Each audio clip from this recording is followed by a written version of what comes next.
A black boy jumps into a river to save a pregnant woman, but the next day, a jet unexpectedly lands in his neighborhood. Before we continue, don't forget to subscribe to the channel, like the video, and comment where in the world you're watching from.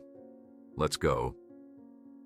Jamal Williams stared at the churning waters of the Eastbrook River, trying to ignore the crumpled college rejection letter in the pocket of his worn jacket. At 17, he already carried the weight of the world on his shoulders. His mother working double shifts at the hospital, the overdue bills piling up on their kitchen table, and now, his last hope for a scholarship shattered. The Eastbrook had always been his refuge in Riverdale, the neighborhood everyone dreamed of leaving, but few ever did. The late afternoon sun cast long shadows across the muddy bank where he sat. 3 more rejection letters this month alone. The guidance counselor's words echoed in his mind. Your grades are exceptional, Jamal, but these schools have limited spots for scholarship students. What she hadn't said, but what Jamal understood perfectly well, was that his Riverdale address worked against him, as did the minor juvenile record from that misunderstanding 3 years ago. A gust of wind rippled across the water, carrying the distant sounds of the city. Jamal pulled his jacket tighter. He'd have to pick up extra shifts at the diner to help with this month's rent. His mother, Letitia, wouldn't say it, but he knew they were falling behind again. That's when he heard the scream. About 30 feet upstream, a pregnant woman in elegant clothes. Beige blouse stretched over her protruding belly, tailored pants, and what had probably been expensive shoes, was losing her balance on the slippery riverbank. Without thinking, Jamal dropped his backpack and sprinted toward her. "Hold on," he shouted, but he was too late. The woman slipped, her arms flailing as she tumbled into the turbulent waters. The current immediately caught her, dragging her away from the shore. "Help! I can't swim!" she cried out, one protective hand over her advanced belly, while the other thrashed desperately in the water. Jamal didn't hesitate. He kicked off his sneakers and dove into the frigid water. The cold shock nearly paralyzed him, but years of swimming in this very river during scorching summers had built his strength. Strong strokes carried him toward the woman who was beginning to go under. "Grab onto me! I'll get you out!" he shouted, wrapping his arm around the woman's waist while fighting against the current with his free arm. The shore seemed increasingly distant as Jamal felt his muscles burning with effort. A submerged branch tore at his leg, but he ignored the pain. The woman coughed and clung to him as if he were her last hope. And perhaps he was. "My baby.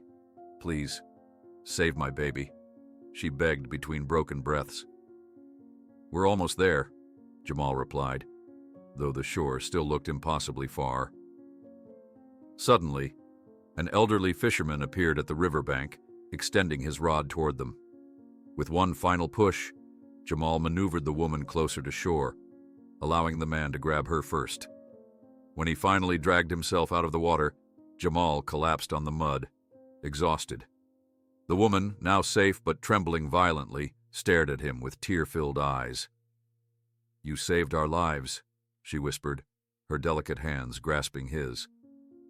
"I'm Emma Thompson. Please tell me your name." Jamal Williams," he responded, suddenly conscious of his soaked uniform from the diner where he worked part-time. A crowd began to form around them.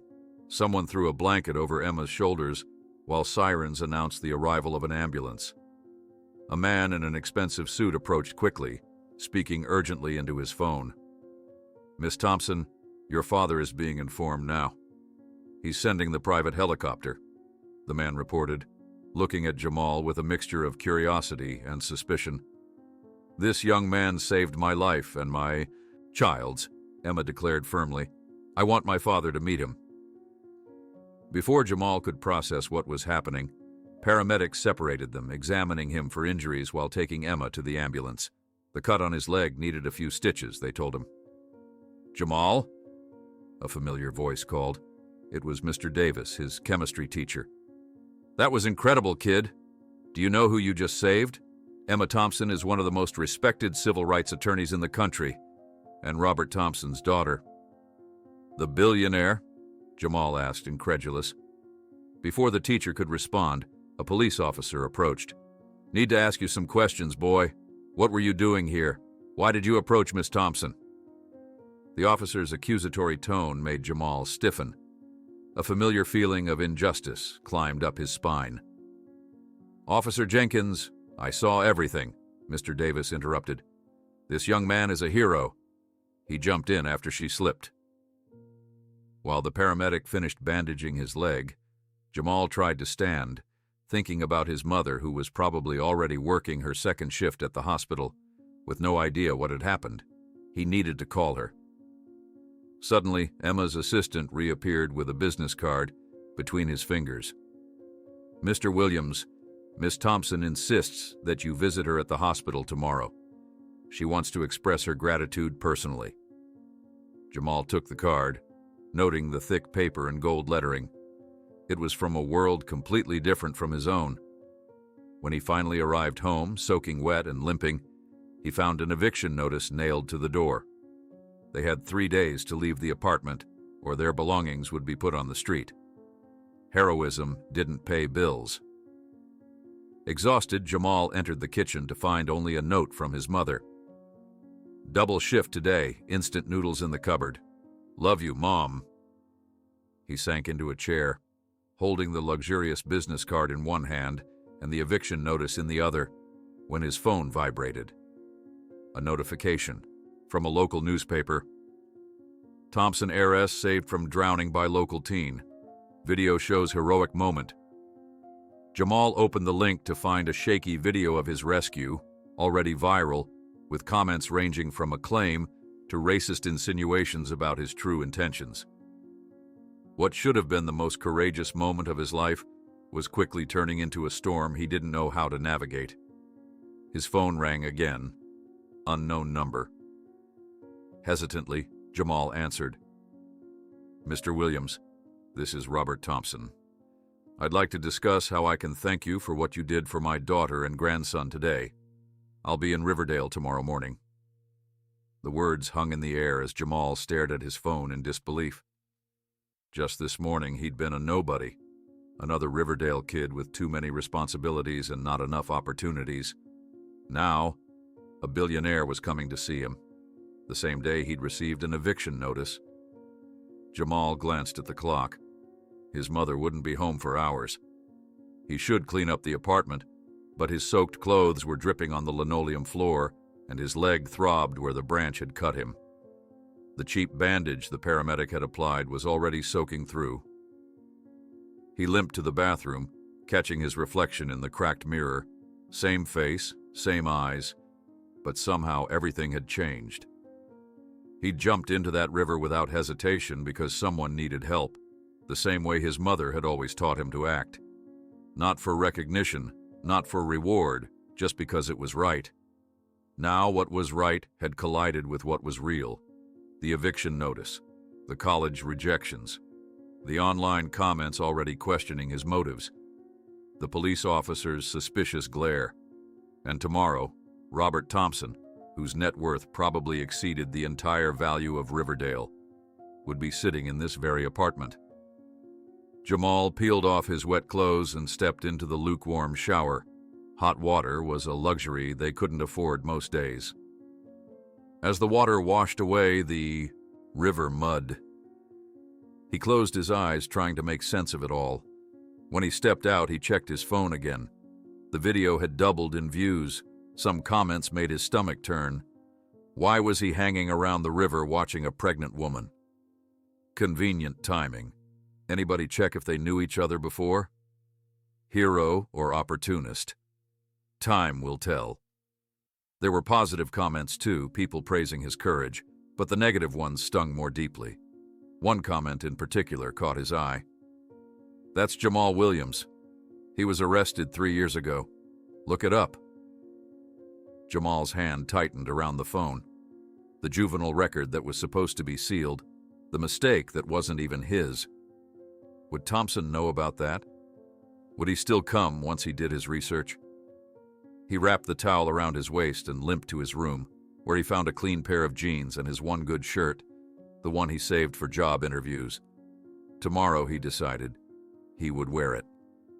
Not because Thompson was important, but because Jamal needed to feel important himself, like someone whose actions were driven by character, not opportunity. As he laid out the clothes, his phone rang again. Unknown number. Jamal answered, his voice tentative. "Mr. Williams, this is Robert Thompson. I'd like to discuss how I can thank you for what you did for my daughter and grandson today. I'll be in Riverdale tomorrow morning." The roar of the private jet landing at the community field woke Jamal before dawn had even broken.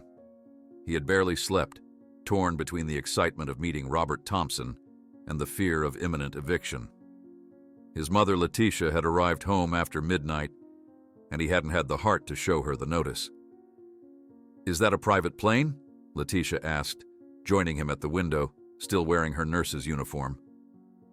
Dark circles marked her tired eyes. "It's the father of the woman I saved," Jamal replied, suddenly embarrassed by the peeling paint on their apartment walls. The broken intercom buzzed, a rare occurrence. Letitia answered on her cell phone. "Mrs. Williams, I'm Charles, Mr. Thompson's assistant. May we come up?"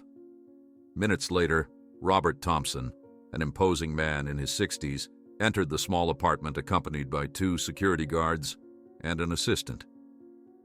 The contrast between his Italian suit and the Williams' patched-up sofa couldn't have been more striking. "So you're the young man who saved my Emma," Robert said, studying Jamal with penetrating eyes. "Do you have any idea what you've done?"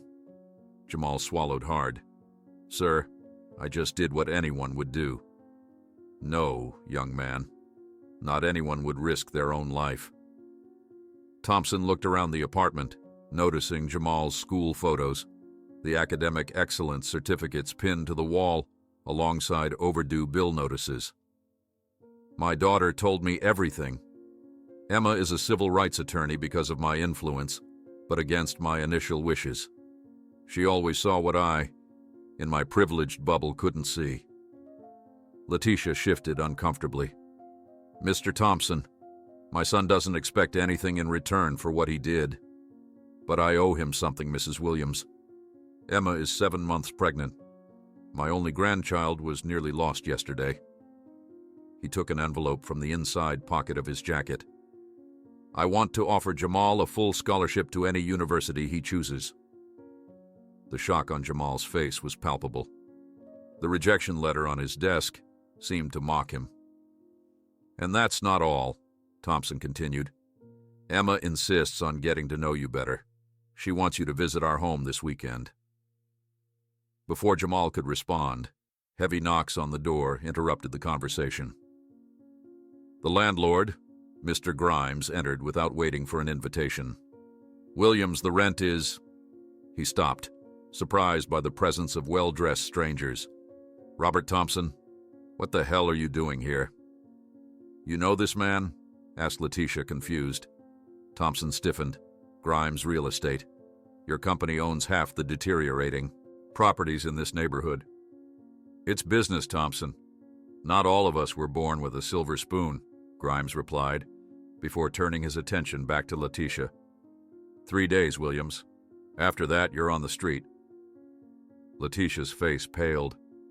"Jamal, what is he talking about?" Before Jamal could explain, his phone began ringing insistently. Messages flooded the screen, some supportive, others threatening. The rescue video had gone viral overnight, generating both admiration and resentment. "Mom, look at this," shouted the 12-year-old neighbor, pounding on the open door and holding a tablet. On the screen, a news anchor debated, "Heroism or opportunism? Black teen saves white billionaire heiress." Jamal felt his stomach sink as the report questioned his intentions, insinuating he might have been seeking publicity or financial reward. Thompson observed the scene with a somber expression. "I see the media has already distorted the story. Mr. Grimes, how much do the Williams owe?" "That's none of your business, Thompson." "I'm making it my business. How much?" While the men negotiated, Jamal's phone rang again. It was Marcus, his best friend. "Man, you need to see this. They're saying you and the rich lawyer already knew each other. Some people think it was all staged." Jamal's head was spinning. In less than 24 hours, he had gone from an anonymous teenager from Riverdale to the center of a media storm. The unexpected happened. Police sirens stopped in front of the building. 2 officers climbed the stairs, and Jamal recognized the same policeman from the day before. "Jamal Williams, we need you to come with us to answer some questions about the incident with Emma Thompson." "What's the charge?" Thompson immediately intervened. "No charge, sir. Just questions about inconsistencies in the reports." Letitia positioned herself between the officers and her son. "My son isn't going anywhere without a lawyer." "Mom, it's okay. I didn't do anything wrong." "Emma will send her lawyer immediately," Thompson stated, typing on his phone. As confusion settled in the small apartment, Jamal's cell phone rang once more. An anonymous message. "We know what you really wanted. Stay away from the Thompson family, or everyone will know about your past." Jamal turned pale. 3 years ago, he had been arrested for being in the wrong place at the wrong time. A friend had shoplifted, and Jamal, waiting outside without knowing anything, was considered an accomplice. The case was dismissed for lack of evidence, but the stain remained on his juvenile record. That's what universities saw before denying his scholarship applications. As he followed the officers to the police car, Jamal saw reporters gathering in the parking lot. Flashes went off as he entered the police vehicle, not handcuffed, but clearly under scrutiny. At the station, the interrogation was thorough. Why was he at the river at that time? Did he know Emma Thompson before? Had he planned the rescue to gain notoriety? Hours later, when he was finally released, he found Thompson and an elegant lawyer waiting for him. "This was just the beginning," said the lawyer. "Notoriety brings scrutiny, Jamal, and unfortunately we live in a world where your intentions will always be questioned by some." Back at the apartment, a surprise awaited. Letitia was packing suitcases. "Mom, what's happening?" "Mr. Thompson paid our overdue rent, but Grimes said he won't renew our lease. We have to leave in a week." "Where are we going?" Letitia sat down, exhausted. "I don't know, son. Maybe it's time to leave Riverdale anyway." That night, as Jamal tried to process the dizzying events of the day, he received a call from Emma Thompson. "Jamal, I'm sorry about what's happening. My father told me everything. I want you to know that I'm working to correct the narrative in the media, but there's something you should know." "What is it?" "The person who pushed me into the river, it wasn't an accident. I had received threats before, related to a civil rights case I'm defending. And now these people may have you as a target too." The revelation hit Jamal like a truck. He sat up in bed, clutching the phone tighter. "Pushed? You mean someone tried to kill you?" "Yes." Emma's voice was steady despite the gravity of her words. "I've been leading a class action lawsuit against Eastland Mining. They've been contaminating groundwater in communities across the state. The evidence we've gathered could cost them billions in damages and cleanup." Jamal glanced at the window, suddenly aware of how exposed they were. "Have you told the police?" "Of course. But without concrete evidence of who pushed me, they can only offer limited protection. My father has hired additional security for me. But now I'm worried about you too." "Why would they target me? I'm nobody." Emma's laugh was gentle but sad. "You're not nobody, Jamal. You're the hero who saved the pregnant lawyer trying to take down a corporate giant. In their eyes, that makes you either a potential ally or a threat." Jamal's mind raced. The anonymous text threatening to expose his past, the police questioning, the media scrutiny. It suddenly took on a more sinister dimension. "What should I do?" he asked, hating how young and vulnerable he sounded. "Come stay with us for a while. My father's estate has security, and it would give us time to figure this out. Your mother, too. She shouldn't be alone right now." Jamal thought about their impending eviction, his mother's exhaustion, the reporters camped outside. Maybe Emma was right. Maybe they needed to leave Riverdale, at least temporarily. "I'll talk to my mom in the morning," he promised. After hanging up, Jamal couldn't sleep. He approached the window cautiously, peering through the blinds. A news van was still parked across the street, but what caught his eye was a dark sedan idling at the corner. Two men sat inside, and though he couldn't see their faces clearly, something about their stillness made his skin crawl. He turned back to his room, mind racing. The scholarship offer from Thompson meant everything, a chance at the future he'd been working toward his entire life. But at what cost? His privacy, his safety, his mother's safety. The juvenile record that haunted him had been a case of wrong place, wrong time. Now he found himself once again caught in circumstances beyond his control, but with much higher stakes. Jamal opened his desk drawer and pulled out the business card Emma had given him at the river. The embossed gold lettering caught the dim light from his bedside lamp. He flipped it over and found a handwritten note he hadn't noticed before. "Thank you for seeing me as a person worth saving, not just a Thompson. Emma." Those words resonated deeply.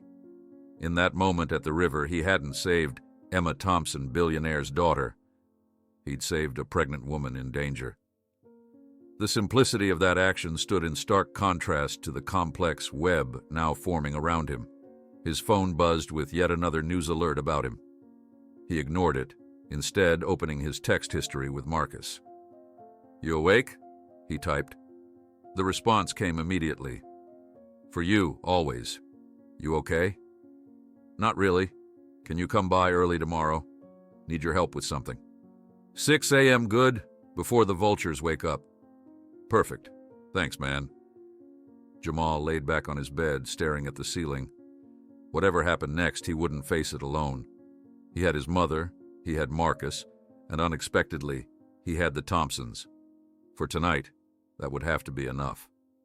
As dawn approached, Jamal finally drifted into an uneasy sleep, his dreams filled with churning water and shadowy figures on riverbanks. The last thought that flitted through his mind before consciousness slipped away was Emma's revelation. "The person who pushed me into the river, it wasn't an accident. I had received threats before related to a civil rights case I'm defending. And now these people may have you as a target too." Morning brought a storm, both literal and figurative. Jamal woke to the sound of a crowd gathering in front of his building, half protesting the preferential treatment given to him, half defending his heroism. Among them, reporters broadcast live, transforming the small Riverdale community into the epicenter of a national debate about race, privilege, and heroism. "You're not going to school today," Letitia decided, nervously peering through the window. "Not until this calms down." The phone wouldn't stop ringing. Interview offers, veiled threats, and even book and movie proposals. The world wanted Jamal's story, but no one seemed interested in the truth. A knock at the door made mother and son freeze. Letitia opened it a crack, only to find Marcus, soaked and breathless. "Man, you have to see this," he said, handing over his tablet. On the screen, security footage clearly showed someone pushing Emma into the river. The face was obscured, but the evidence that it wasn't an accident was undeniable. "Has the police seen this?" "Yeah, and they're investigating it as attempted homicide. Emma's got police protection now, but you..." Marcus hesitated. "Some people think you're involved in this, like part of some scheme." Jamal's phone rang. It was Thompson. "Jamal, I need you and your mother to come to my residence immediately. It's not safe for you there." Before they could decide, the building superintendent knocked at the door. "Williams, there's a package for you at the front desk." Against his mother's protests, Jamal went downstairs to retrieve the package. A small box addressed to him, with no return address. Inside, only a note. "False heroes fall faster. and an old photo showing Jamal near a group known for illegal activities in the neighborhood, people he had cut ties with years ago, but whose association could destroy his newly acquired hero reputation. Upon returning to the apartment, he found his mother on the phone, crying. "I was fired," she whispered as he entered. "The hospital said the media attention is affecting patients, and it's better if I take unpaid leave." That was the last straw. Years of hard work, sleepless nights, impeccable education, all threatened because he chose to save a life. "We're going to the Thompsons," Jamal decided, "at least until we figure out what's going on." Marcus offered to lead them out through the back of the building, avoiding the crowd in front. On the way to the car, they were intercepted by 3 threatening-looking men. "So you're Thompson's new charity project," said the tallest one, blocking their path. "Let us pass," Marcus responded, positioning himself protectively in front of Letitia. "The hero boy needs to understand how the world works," the man continued. "Thompson has been destroying communities like ours for decades, buying properties, evicting residents, and now he wants to use you as his token of redemption." "I don't know what you're talking about," Jamal replied, trying to stay calm. "Grimes Real Estate is just a subsidiary of the Thompson empire. Your benefactor is the same man who's evicting your family and dozens of others." The revelation hit Jamal like a punch. Could it be possible? Before he could process the information, the man pulled out a gun. "You have a choice, kid. Publicly denounce Thompson or become part of the problem." Marcus reacted instinctively, pushing the armed man. In the confusion that followed, the gun went off. Jamal felt a sharp pain in his shoulder, and then everything went dark. He woke up in the hospital, his mother sleeping uncomfortably in a chair beside the bed. Emma Thompson was on the other side, her prominent belly contrasting with her pale face of concern. "What happened?" Jamal murmured. "You were shot," Emma replied softly. "The bullet grazed you, but you lost blood and hit your head when you fell." The memories came back in flashes. "The man said your father owns Grimes Real Estate? Is that true?" Emma sighed deeply. "Thompson Enterprises owns hundreds of subsidiaries.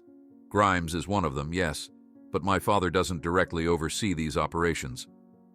So the man who's evicting my family works for your father. It's complicated. And that's exactly why I became a civil rights attorney, Jamal. To fight injustices perpetuated by the very system that privileged me." The door opened and Robert Thompson entered, looking like he had aged a decade in 2 days. "Thank God you're all right, son." "Don't call me son," Jamal replied, the pain in his shoulder fueling his anger. "Did you know about the eviction?" "Jamal, I manage a conglomerate with thousands of employees and hundreds of companies. I can't." "Did you know or not?" Jamal insisted. "No, I didn't know. But that doesn't matter now. What matters is that you and your mother are in danger." Letitia woke up with the conversation, immediately coming to her son's side. "The doctor said you'll be fine, thank God." "Mrs. Williams," Thompson began, "we've discovered who tried to kill Emma. A group opposing a class-action lawsuit she's leading against a mining company. And now they see Jamal as a threat too." "Why?" "I just saved her. Because you've become a symbol, Jamal. A symbol of cooperation between communities that some prefer to keep divided." At that moment, Emma's phone rang. Her face paled as she listened. "My father's head of security was just found dead in his home, and there was a message. The hero boy is next." The reality of the situation finally hit Jamal with full force. He had jumped into a river to save a life, and now he was at the center of a conspiracy that threatened not only him but everyone around him. "I need to protect my mom," he said, trying to sit up and immediately feeling dizzy. "The only way to protect both of you is to get you out of Riverdale," said Thompson. "I have an isolated property where you can stay until we resolve this." "And abandon everything?" "My friends, our life?" "What life, Jamal?" asked Letitia, tears in her eyes. "We're being evicted. I lost my job. and now someone wants to kill you. What life do we have left here?" The harsh truth in his mother's words silenced him. She had always been his rock, the reason he tried so hard. Seeing her broken was more painful than the wound in his shoulder. "I have another proposal," said Emma, exchanging glances with her father. "Jamal, you still want to go to college, right?" "More than anything." "And Letitia, how long have you been a nurse?" 15 years, but what does that... My father can not only guarantee your admission to any university, Jamal, but also offer a position for your mother at the private hospital where I'll give birth. You can start over, together, away from Riverdale. The offer hung in the air like a lifeline. "What about those responsible for all this?" asked Jamal. "Do they just get away with it?" "Leave that to me," Emma replied. "Fighting injustice is literally my job." When they finally had a moment alone, Letitia held her son's hand. "Jamal, I know you feel responsible for me, but I need you to understand something. Since your father left, everything I've done has been to give you a chance at a better life than mine. Please don't throw that away." "But what if it's a trap? What if Thompson is just trying to silence us?" "Then we'll face it together like we always have. But we can't let fear stop us from trying." That night, as he prepared for the transfer to the safe location, Jamal received one last anonymous message. "You can run, but the truth can't. Thompson isn't who you think he is." Jamal stared at the message for a long time. The hospital room was quiet except for the steady beep of monitors. Outside his door, he knew security guards stood watch, Thompson's men, not the police. Emma had explained that they couldn't trust the local authorities completely, not when they didn't know how far the mining company's influence reached. The bandage on his shoulder itched, a constant reminder of how quickly his life had spiraled out of control. Just 3 days ago, his biggest worry had been finding a way to pay for college.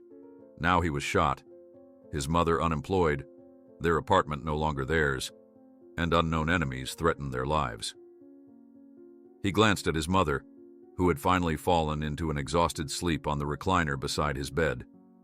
She had always been the strong one, working impossible hours, never complaining, somehow maintaining hope when there seemed to be none. The sight of her broken down had shaken him more than anything else. His phone buzzed again, Marcus checking in. Despite everything, his friend had remained steadfast, even after witnessing the shooting. Marcus had given his statement to the police, describing the 3 men in detail, but Jamal wasn't optimistic about an arrest. People like that disappeared in Riverdale all the time, melting back into the shadows where the law rarely reached. The Thompsons' offer was tempting, almost too good to be true. A guaranteed college admission for him, a prestigious hospital position for his mother, security, stability. Everything they had ever worked for handed to them like a gift. Yet the anonymous message nagged at him. Thompson isn't who you think he is. Was the billionaire truly ignorant of his company's actions in Riverdale? Could someone build an empire that size without knowing exactly how each brick was laid? The question felt naive even as he thought it. But then there was Emma, sincere, passionate, fighting against the very system that had privileged her. She hadn't asked to be saved that day, but now she seemed determined to save him in return. A soft knock interrupted his thoughts. Emma stood in the doorway, her pregnant silhouette backlit by the hallway lights. "May I?" she whispered, gesturing to the chair on the other side of his bed. Jamal nodded, watching as she lowered herself carefully into the seat. "The arrangements are all set," she said quietly. "The helicopter will take us directly to the coastal property tomorrow morning. It's secluded, guarded, and no one outside our immediate circle knows about it." "Us? You're coming too?" "I'm due in 6 weeks. My doctor advised me to rest somewhere quiet after everything that happened." She placed a protective hand on her belly. "Besides, I want to make sure you and your mother settle in properly." Jamal studied her face, looking for signs of deception or condescension. He found none. "Why are you doing all this for us?" "The truth." Emma looked him straight in the eyes. "Because you jumped into that river without knowing who I was. Because you risked your life for a stranger. Because in a world where people calculate every action based on potential gain, you acted purely from humanity." She paused. "And because I believe you and your mother deserve better than what Riverdale has given you, especially when my family's company may have contributed to the problems there." Her honesty disarmed him. Before he could respond, Emma's phone rang. Her face paled as she listened. "My father's head of security was just found dead in his home. And there was a message. The hero boy is next." Jamal watched the churning ocean from the helicopter window, trying to ignore the throbbing pain in his shoulder. The Thompson estate appeared on the horizon, a sprawling mansion perched on seaside cliffs, as distant from Riverdale as the moon from Earth. As the private helicopter descended onto the helipad, Jamal observed the endless ocean with a profound sense of displacement. 3 days ago, he'd been worried about overdue bills and college rejections. Now he was fleeing assassins in a billionaire's helicopter. "You'll be safe here," Thompson assured, guiding them through the extravagant property. 24-hour security, state-of-the-art surveillance system, and completely isolated. Nobody knows you're here. Letitia appeared dazed, hesitantly touching the expensive furniture as if it might shatter at the slightest contact. Jamal, however, couldn't relax. The anonymous message echoed in his mind. "Thompson isn't who you think." The mansion was a testament to wealth: marble floors, soaring ceilings, priceless artwork. A team of staff greeted them with practiced deference, taking their meager luggage, which looked pathetically out of place in such opulence. Jamal's one good shirt and 3 pairs of jeans had been hastily packed alongside his mother's worn uniforms and the few family photos they couldn't bear to leave behind. During dinner in a dining room larger than their entire apartment, Emma, who had insisted on accompanying them, discussed next steps. The chef had prepared a feast that made Jamal self-conscious about his table manners, another reminder of the world separating them. "The police are close to arresting those responsible for the attempt on my life and the threats against Jamal," Emma explained, her fork delicately poised. "The case against the mining company continues, and I intend to use all this media attention to pressure for justice." Jamal pushed a perfectly cooked scallop around his plate. "What about Riverdale? All those families being evicted?" An uncomfortable silence fell over the table. Robert Thompson cleared his throat. "Jamal, business is complicated. Urban revitalization always involves—" "Revitalization?" Jamal interrupted, unable to contain his frustration. "Is that what you call it, when you force out families who've lived there for generations?" "Dad," Emma intervened, "Jamal's right. We can't ignore Thompson Enterprises' role in what's happening in Riverdale." Thompson sighed heavily. "Emma has always been my conscience," he said, looking at Jamal. "When she decided to become a civil rights attorney, I thought it was a phase, a rebellion against the corporate world. But she was right, and I was wrong." He stood up, walking to the window overlooking the crashing waves below. "The truth, Jamal, is that you remind me of myself, not the man I am now, but the boy I once was. I grew up in a neighborhood not unlike Riverdale, son of a mechanic and a waitress. I got a scholarship, worked hard, built an empire, and somewhere along the way, I forgot where I came from." The revelation caught Jamal by surprise. In all the interviews and profiles he'd read about Thompson after the rescue, none mentioned his humble origins. "For decades, I cultivated the image of the businessman born for success. The story of the poor boy who made it didn't fit with the Thompson brand." He returned to the table, his eyes fixed on Jamal. "When you saved my daughter and grandson without hesitation, without thought of reward, you reminded me of the young man I used to be before money and power changed me." Letitia, who had remained silent, finally spoke. "Mr. Thompson, we appreciate everything you're doing for us. But my son has a valid question. What will happen to our neighbors in Riverdale?" Before Thompson could answer, an explosion rocked the mansion. Glass shattered, alarms blared. "To the bunker now!" Thompson shouted as security personnel rushed into the dining room. Within seconds, they were being escorted through an underground corridor, the sound of gunfire echoing above them. "How did they find us?" Emma cried, one protective hand over her belly. "We have a traitor," the security chief responded, guiding them to a secure room. "Someone on the inside leaked your location." Safe in the bunker, they watched on security monitors as armed men stormed the property. Thompson's team was responding, but they were outnumbered. "It's my fault," Jamal murmured. "I brought this to you." "No," Emma replied firmly. "It's my case against the mining company. They're trying to silence me, and you became a target when you saved me." Thompson was already on the phone, coordinating reinforcements. "Police helicopters are on their way. We need to hold out for 20 minutes. That's when Jamal noticed something on the cameras. "Wait, I know that man." He pointed to one of the intruders. "He's the same one who approached me in Riverdale, the one who talked about your companies." Thompson moved closer to the monitor, narrowing his eyes. "That's Lawrence Grimes, your landlord's son."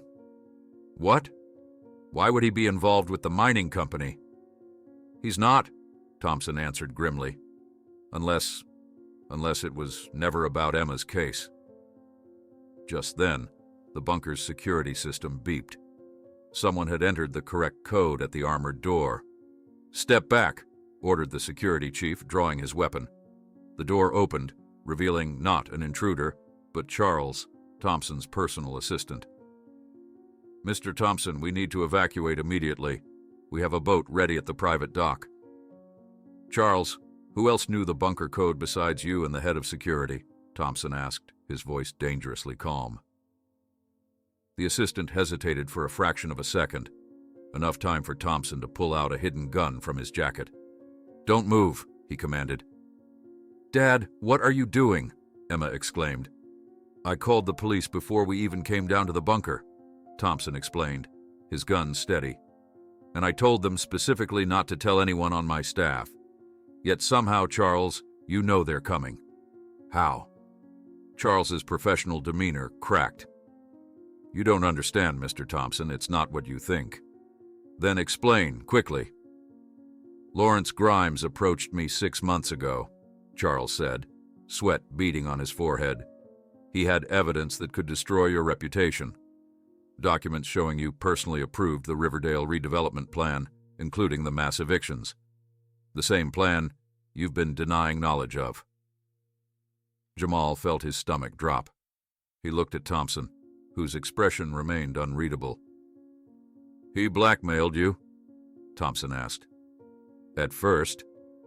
Then he offered money, a lot of money, to feed him information about your movements, your business decisions. He's obsessed with destroying you, Mr. Thompson. He blames you for his father's heart attack last year." "And the mining company?" Emma asked. "How are they connected?" "They're not directly," Charles replied. "But Lawrence discovered your case against them and saw an opportunity. The company has resources he doesn't, mercenaries, political connections. He approached them with a proposition. He would help neutralize you if they would financially back his vendetta against your father." The security monitors showed the armed men methodically searching the mansion, floor by floor. It wouldn't be long before they discovered the bunker entrance. "So, pushing me into the river?" Emma's voice trembled. "A warning. They never intended to kill you, just scare you enough to drop the case. But then..." Charles looked at Jamal. "Then I saved her," Jamal finished, "and complicated everything." "You became a publicity nightmare," Charles confirmed. "The story was everywhere. Emma couldn't quietly drop the case anymore without raising questions, and you, the hero from Riverdale, brought unwanted attention to the very neighborhood Thompson Enterprises was quietly buying up." Thompson's expression hardened. You betrayed me, Charles. Years of trust thrown away. You betrayed yourself, sir, Charles replied, a newfound defiance in his voice. You built this company on exploiting the same communities you came from. I admired you once. We all did. A new explosion, closer this time, shook the bunker. Dust fell from the ceiling. They're using explosives to find the bunker, the security chief warned. Thompson made a swift decision. What's the status of the boat? Ready at the dock, as I said, Charles answered. Lawrence doesn't know about the underwater tunnel. It was built after he had access to the property plans. Chief, restrain him, Thompson ordered, nodding toward Charles. The rest of us are taking the tunnel. As the security chief handcuffed, Charles Thompson led Jamal, Letitia, and Emma to a hidden panel at the back of the bunker. It slid open to reveal a narrow passage lit by emergency lights. This leads to an underwater tunnel that connects to a cove half a mile down the coast, Thompson explained. We built it after a hurricane nearly trapped us here years ago. The passage was damp and cold, the sound of their footsteps echoing. Jamal helped his mother navigate the uneven floor, while Thompson supported Emma, who moved carefully with her pregnancy. Is what he said true? Jamal finally asked. Did you know about the evictions in Riverdale? Thompson was silent for several long moments. The truth is complicated, Jamal. No, it's not, Jamal insisted. Either you knew people were being forced out of their homes for your profit, or you didn't. Thompson stopped walking, turning to face Jamal in the dim tunnel light. I knew. Not the specifics, not the individual families, but yes, I knew the general strategy. Urban renewal is messy, Jamal. The old makes way for the new. It's how cities evolve. It's how communities die, Jamal countered. It's how my mother and I ended up with nowhere to go. Dad, how could you? Emma's voice was barely a whisper. The same way I've done everything in business, by compartmentalizing, by focusing on the big picture instead of individual consequences, by convincing myself that temporary pain leads to greater good. Thompson's voice caught. It's how I've built everything, including the wall between the man I was and the man I became. The distant sound of another explosion ended the conversation. They continued through the tunnel in tense silence, eventually reaching a steel door. Beyond it lay a small natural cove where a sleek speedboat waited. As they climbed aboard, Jamal gazed back at the mansion on the cliffs above, now partially engulfed in flames. Helicopters circled overhead, police finally arriving. Where do we go now? Letitia asked, huddled in the boat's cabin. I have another property, Thompson began, but Emma cut him off. No, Dad. No more hiding, no more running. We're going back to face this. All of it. The mining company, Lawrence Grimes, and your company's role in Riverdale.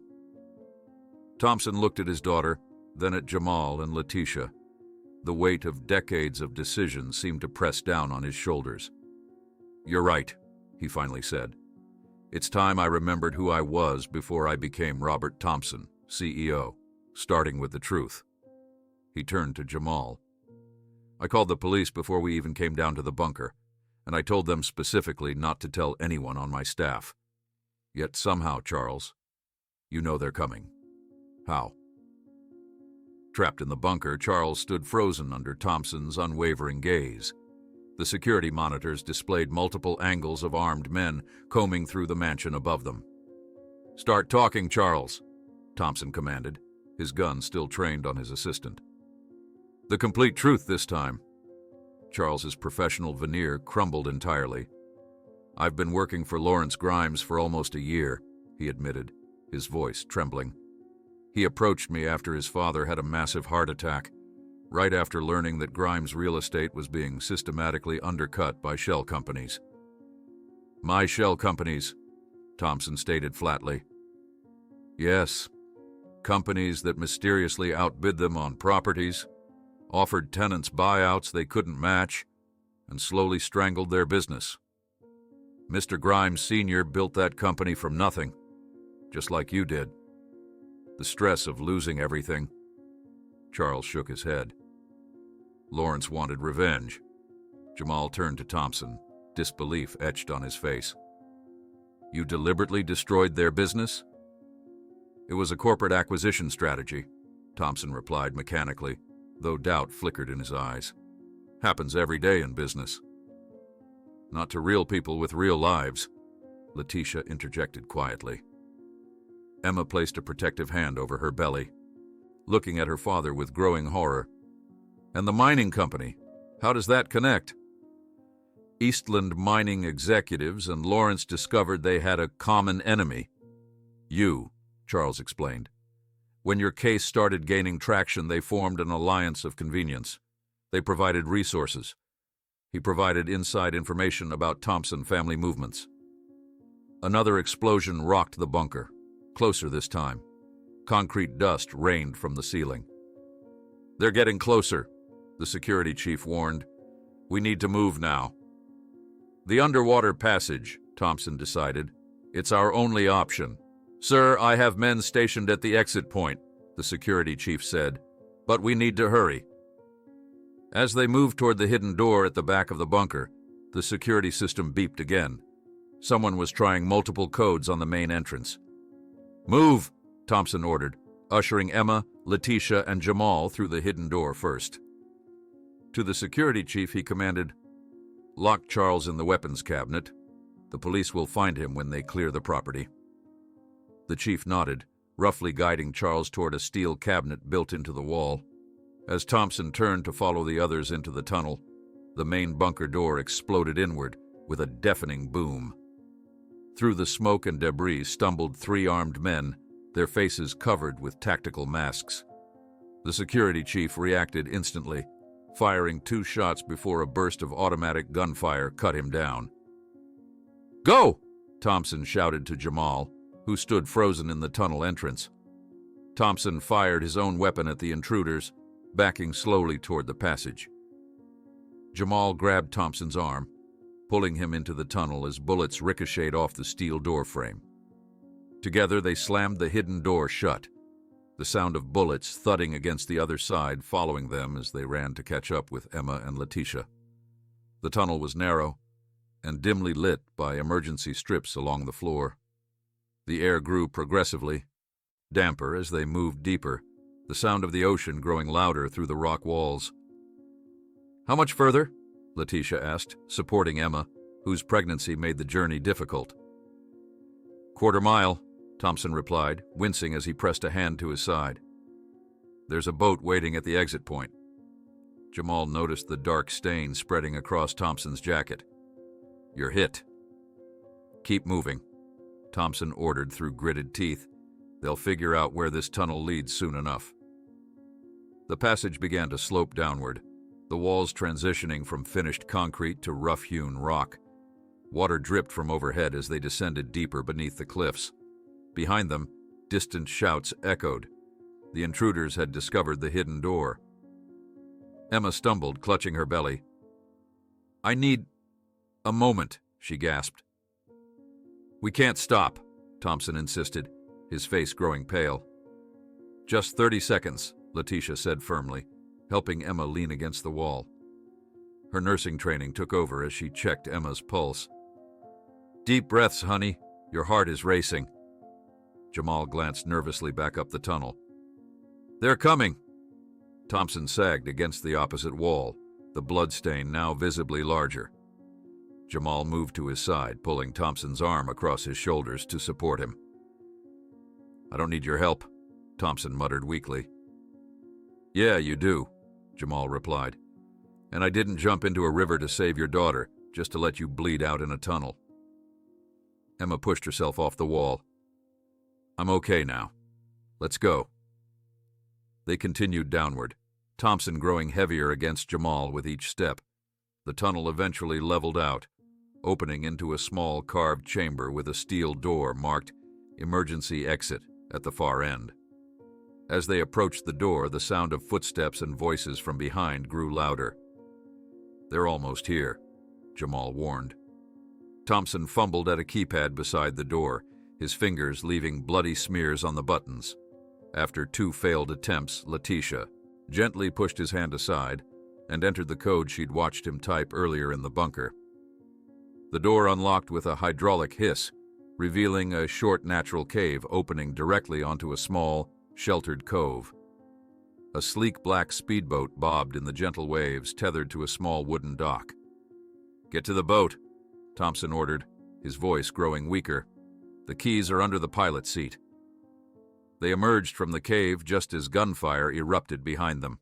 Bullets pinged off the rock walls as Jamal half-carried, half-dragged Thompson toward the dock, while Letitia helped Emma. "Start the boat!" Jamal shouted to his mother as a bullet splintered the wood near his feet. Letitia helped Emma aboard and scrambled to find the keys. Jamal heaved Thompson onto the boat just as the engine roared to life. He jumped aboard as his mother throttled forward, pulling them away from the dock as armed men emerged from the cave entrance, firing wildly at the retreating vessel. "Stay down," Jamal yelled, pushing Emma to the floor of the boat as bullets sprayed the water around them. Letitia expertly navigated the boat away from the cove and into open water, putting distance between them and their pursuers. Years of fishing with her father in Louisiana had made her comfortable on the water, a skill Jamal had never seen her use in Riverdale. Once they were safely away from shore, Jamal turned his attention to Thompson, who lay pale and still on the deck. "Mom, he's losing a lot of blood," Jamal called out. Letitia set the boat on a steady course and came to examine Thompson's wound. A bullet had entered his lower back and appeared to have no exit wound.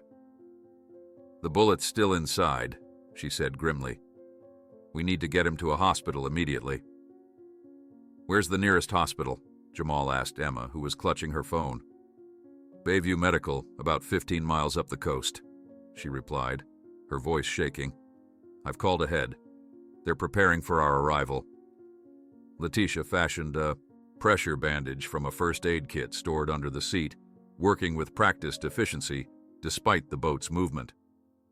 "Keep pressure on this," she instructed Jamal, placing his hands on the bandage covering Thompson's wound.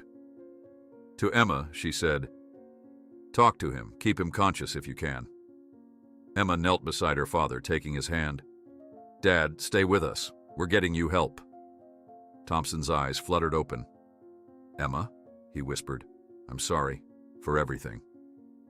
"Save your strength," she replied, tears tracking down her cheeks. "No," he insisted weakly. "Need to tell you, the documents, in my study, safe behind the Picasso, evidence, everything." "Evidence of what, Dad?" "Eastland, corruption, politicians. I helped them, now they're helping Lawrence." His breathing grew more labored. "Combination. Your birthday." The coastline sped by as Letitia pushed the boat to its limits. In the distance, the lights of a marina appeared, accompanied by the wail of approaching sirens. "Almost there," Letitia called out. Thompson gripped Emma's hand tightly. "Jamal," he called weakly. Jamal leaned closer. "I'm here. The fund, for Riverdale, make it happen, promise me." Before Jamal could respond, Thompson's eyes rolled back and his body went slack. "He's coding!" Letitia shouted, immediately starting chest compressions. "Emma, take the wheel! Aim for those flashing lights!" Emma rushed to the controls while Letitia performed CPR on Thompson. Jamal helped as best he could, following his mother's instructions while fighting the boat's motion. By the time they reached the marina, an ambulance and police were waiting. Paramedics swarmed the boat, taking over Thompson's care and transferring him to a stretcher. "Gunshot wound to the lower back.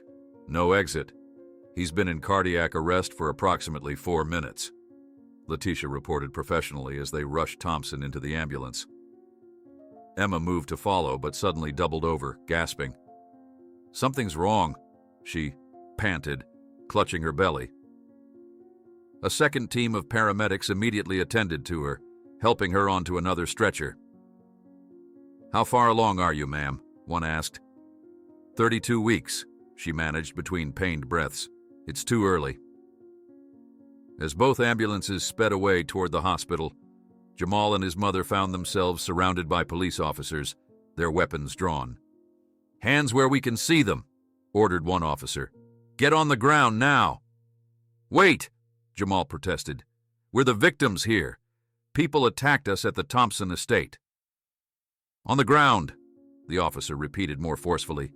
Jamal and Letitia complied, feeling cold pavement against their cheeks as they were handcuffed. "Mom, it'll be okay." Jamal tried to reassure her as an officer recited their rights. "I know, baby," she replied calmly. "Just do what they say. This is all a misunderstanding." At the hospital hours later, after their identities had been verified and the statements taken, Jamal and Letitia sat in the surgical waiting room. Police officers stood guard at the doors. "Any word on Mr. Thompson?" Jamal asked a nurse who entered with fresh coffee for them. "Still in surgery," she replied sympathetically. "But Miss Thompson is stable.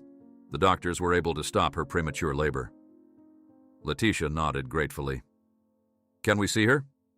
"She's asking for you both," the nurse confirmed. "I'll take you to her room." They found Emma propped up in a hospital bed, monitors beeping steadily around her. Her face brightened slightly when she saw them. "Thank God you're all right," she said, reaching for their hands. "The police told me they detained you. I'm so sorry." "We're fine," Jamal assured her. "How are you and the baby?" "We're stable for now," Emma replied, her hand resting on her belly. "The doctors gave me medication to stop the contractions. They want me on strict bed rest until my due date." She paused, her expression clouding. "Any word about my father?" Letitia shook her head gently. "He's still in surgery, honey." Emma's eyes filled with tears. "While you were being questioned, I had my assistant retrieve the documents from my father's safe. Jamal, what he said was true. He has evidence that could destroy Eastland Mining and expose corrupt officials who've been protecting them, but it also implicates him." "In what?" Jamal asked. "In knowing about the contamination for months before I took the case. In helping cover it up initially because of his business interests. She struggled to continue. "In authorizing the systematic destruction of neighborhoods like Riverdale for redevelopment projects that would multiply property values tenfold." She handed Jamal a thick folder. "My father isn't a monster, Jamal," she said, her voice breaking as she held the incriminating documents.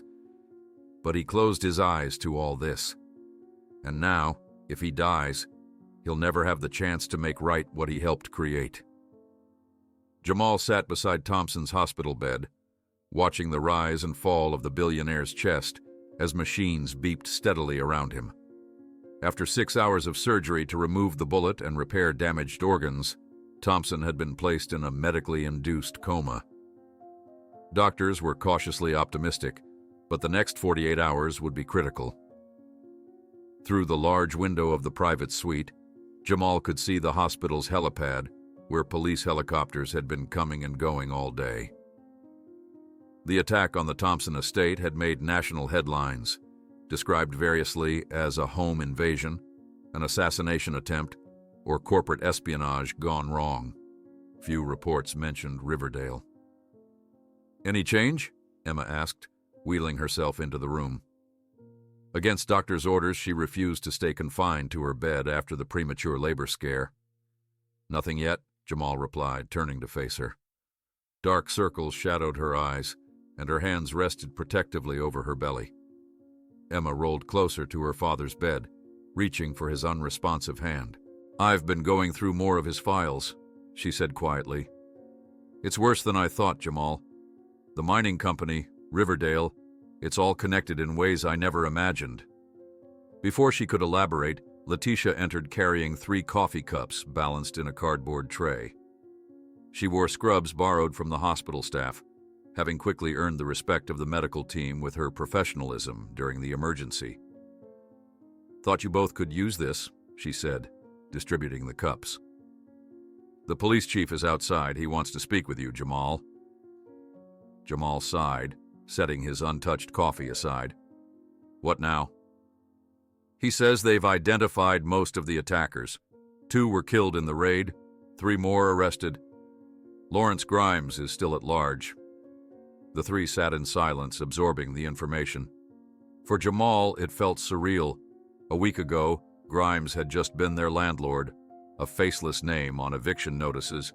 Now he was an armed fugitive who had nearly killed them all. Emma's laptop chimed with an email notification, breaking the silence. She clicked it open, her expression darkening as she read. "It's from my legal team," she said. "With my father incapacitated and me on bed rest, the Eastland mining case is effectively stalled. The judge denied our request for an extension." She looked up, her eyes hardening with determination. "We need more evidence, concrete proof of the contamination and its effects.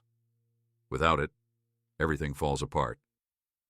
Jamal leaned forward, studying the map on Emma's screen, a detailed layout of Riverdale with the water system highlighted in blue. "I need to go back," he said. "Back to Riverdale?" Letitia asked, alarmed.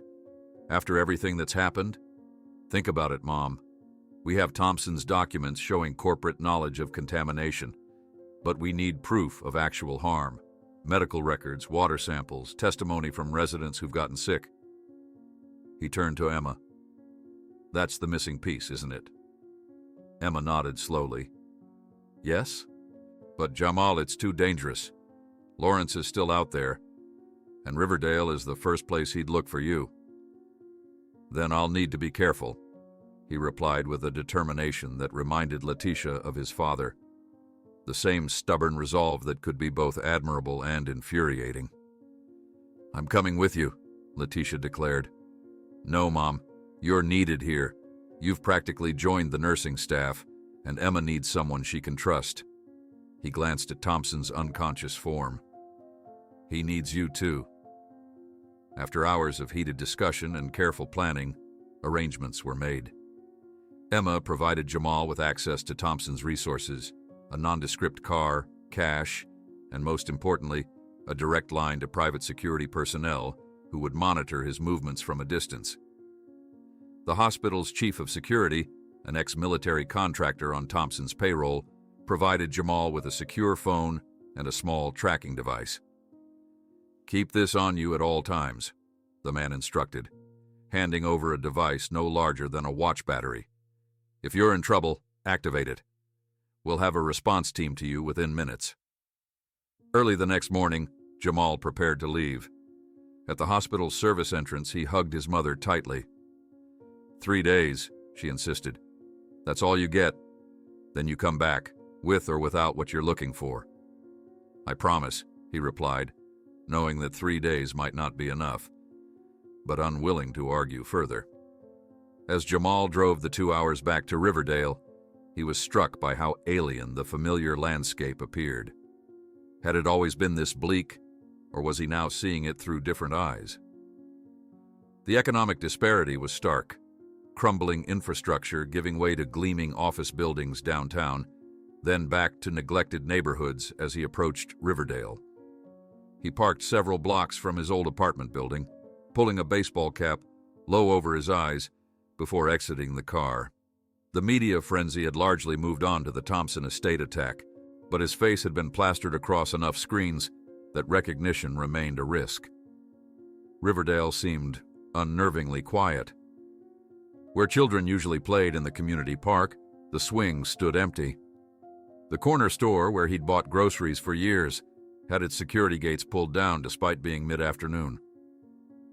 Jamal made his way to Marcus's apartment, keeping to side streets and alleyways. He knocked on the back door, 3 short raps, their childhood signal. The door flew open, and Marcus engulfed him in a bear hug before quickly pulling him inside. "Man, you're either the bravest or the stupidest person I know," Marcus said, closing and locking the door. "Half the neighborhood thinks you sold out to Thompson. The other half thinks you're dead." "And what do you think?" Jamal asked, removing his cap. "I think you're caught in something way bigger than either of us understood." Marcus led him into the kitchen where maps and newspapers covered the table. And you're not going to believe what's been happening since you left. Marcus explained that unusual numbers of people in Riverdale had been getting sick. Skin rashes, chronic coughs, unexplained fatigue. The city claimed it was a seasonal flu outbreak, but the pattern followed the water supply lines that ran closest to the old Eastland mining operation. My mom started tracking cases, Marcus said, pointing to a handwritten log. His mother was a receptionist at the local clinic. 47 new cases in the past week alone, and look at the addresses, all clustered in these 3 areas. Jamal studied the distribution, recognizing the pattern from Emma's maps. I need to collect water samples from these locations, he said, pulling sample vials from his backpack, and we need testimony from people who've gotten sick. That's going to be tricky, Marcus warned. Since the Thompson estate attack hit the news, people are scared. Nobody knows who to trust anymore. They spent the rest of the day gathering samples from various water sources around Riverdale, public drinking fountains, residential taps, even the stream that ran through the community park. At each location, Jamal carefully documented the collection with photos and GPS coordinates. As dusk fell, they approached Pastor Wallace's church, a community pillar where many Riverdale residents sought help before turning to official channels. Jamal Williams, the elderly pastor, greeted them at the door. I wondered if we'd see you again. You've been expecting me? Jamal asked, surprised. Word travels fast when one of our own becomes famous, or infamous, depending on who you ask. He gestured them inside. Some folks here think you've abandoned Riverdale for Thompson's world. Others believe you're working from the inside to help us. Which is it, son? Jamal met the pastor's questioning gaze directly. I'm trying to get justice for what's happening here. The contamination, the sickness, the evictions. But I need help, Pastor. I need people to speak up about what they've experienced. Pastor Wallace studied him for a long moment before nodding. We're having a community meeting tomorrow night. People who've been affected will be there. But Jamal, he added gravely, not everyone will welcome you back with open arms. The pastor's warning proved prophetic. When Jamal returned to Marcus's apartment, they found the door kicked in and a message spray-painted on the wall. Traitor. Someone must have seen you, Marcus said, surveying the damage. Nothing appeared to be stolen, but the violation was clear. This was a warning. Jamal spent a restless night on Marcus's couch, waking at every sound. By morning, he was exhausted, but determined. The water samples were secure in his backpack, and the community meeting was set for that evening. One way or another, he would get what he needed to help Emma build her case. His phone chimed with a message from the hospital. Emma had news. He called immediately. I've been working with some, contacts, she said without preamble. We've secured an emergency hearing next week with the Federal Environmental Protection Agency. If we can present compelling evidence, they can issue an immediate intervention order.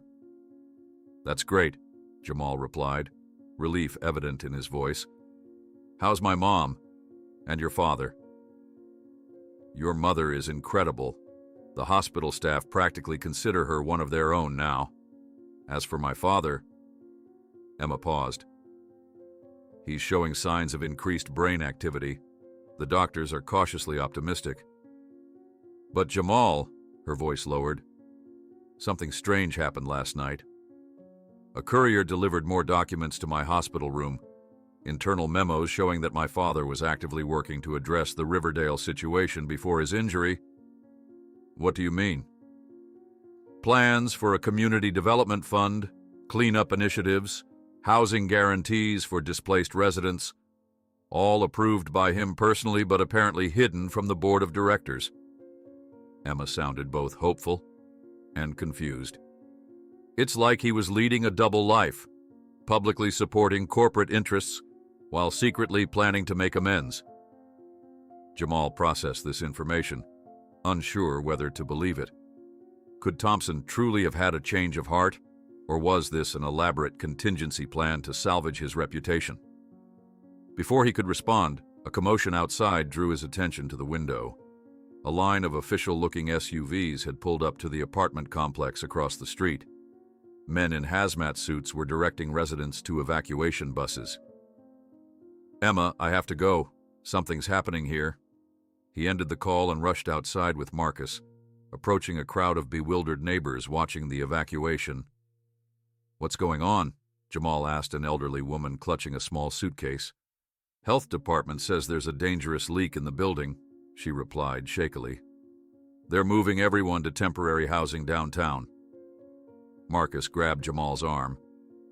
"Look at the logo on those trucks." Jamal squinted at the vehicles. Beneath the Department of Public Health lettering was a smaller insignia. "Contracted services by Thompson Enterprises." "They're clearing people out," Jamal realized. "But why now? Is it for their safety, or is someone trying to hide evidence?" His phone buzzed with an urgent message from Emma. "Just learned Eastland execs are destroying records. Lawrence Grimes spotted near Riverdale. Be careful." As night fell, Jamal and Marcus made their way to Pastor Wallace's church for the community meeting. The building was packed with Riverdale residents, many displaying symptoms of contamination: rashes, persistent coughs, frightened expressions. Jamal stood at the back, absorbing the scene. These were his people, the community that had raised him, supported him, shaped him. Now they were suffering, and he might be their best chance for justice. When Pastor Wallace spotted him and gestured him forward, Jamal felt the weight of dozens of eyes turning to him, some hopeful, others suspicious, all desperate for answers. "You don't have to trust me," Jamal began as he approached the front of the room. "But I need you to trust that what I'm trying to do will help Riverdale. I need your stories, your medical records, your truth." A heavy silence followed his words. Then, slowly, an elderly man stood up. "My grandson's been sick for months. Doctors can't figure it out. If telling you our story will help stop whatever's happening here, I'm in." One by one, others stood, offering their testimonies, their medical records, their trust, cautiously rebuilt with each shared account of illness and hardship. As the meeting concluded, Pastor Wallace pulled Jamal aside. "Thompson's people were here earlier today, offering relocation assistance, medical coverage, talking about a community fund." "Do you believe them?" Jamal asked. "I've learned to be skeptical of sudden generosity from powerful people," the pastor replied. "But the representative said something interesting. She said, 'This comes directly from Mr. Thompson, as per his instructions before the attack. Said you were to oversee the implementation if anything happened to him.'"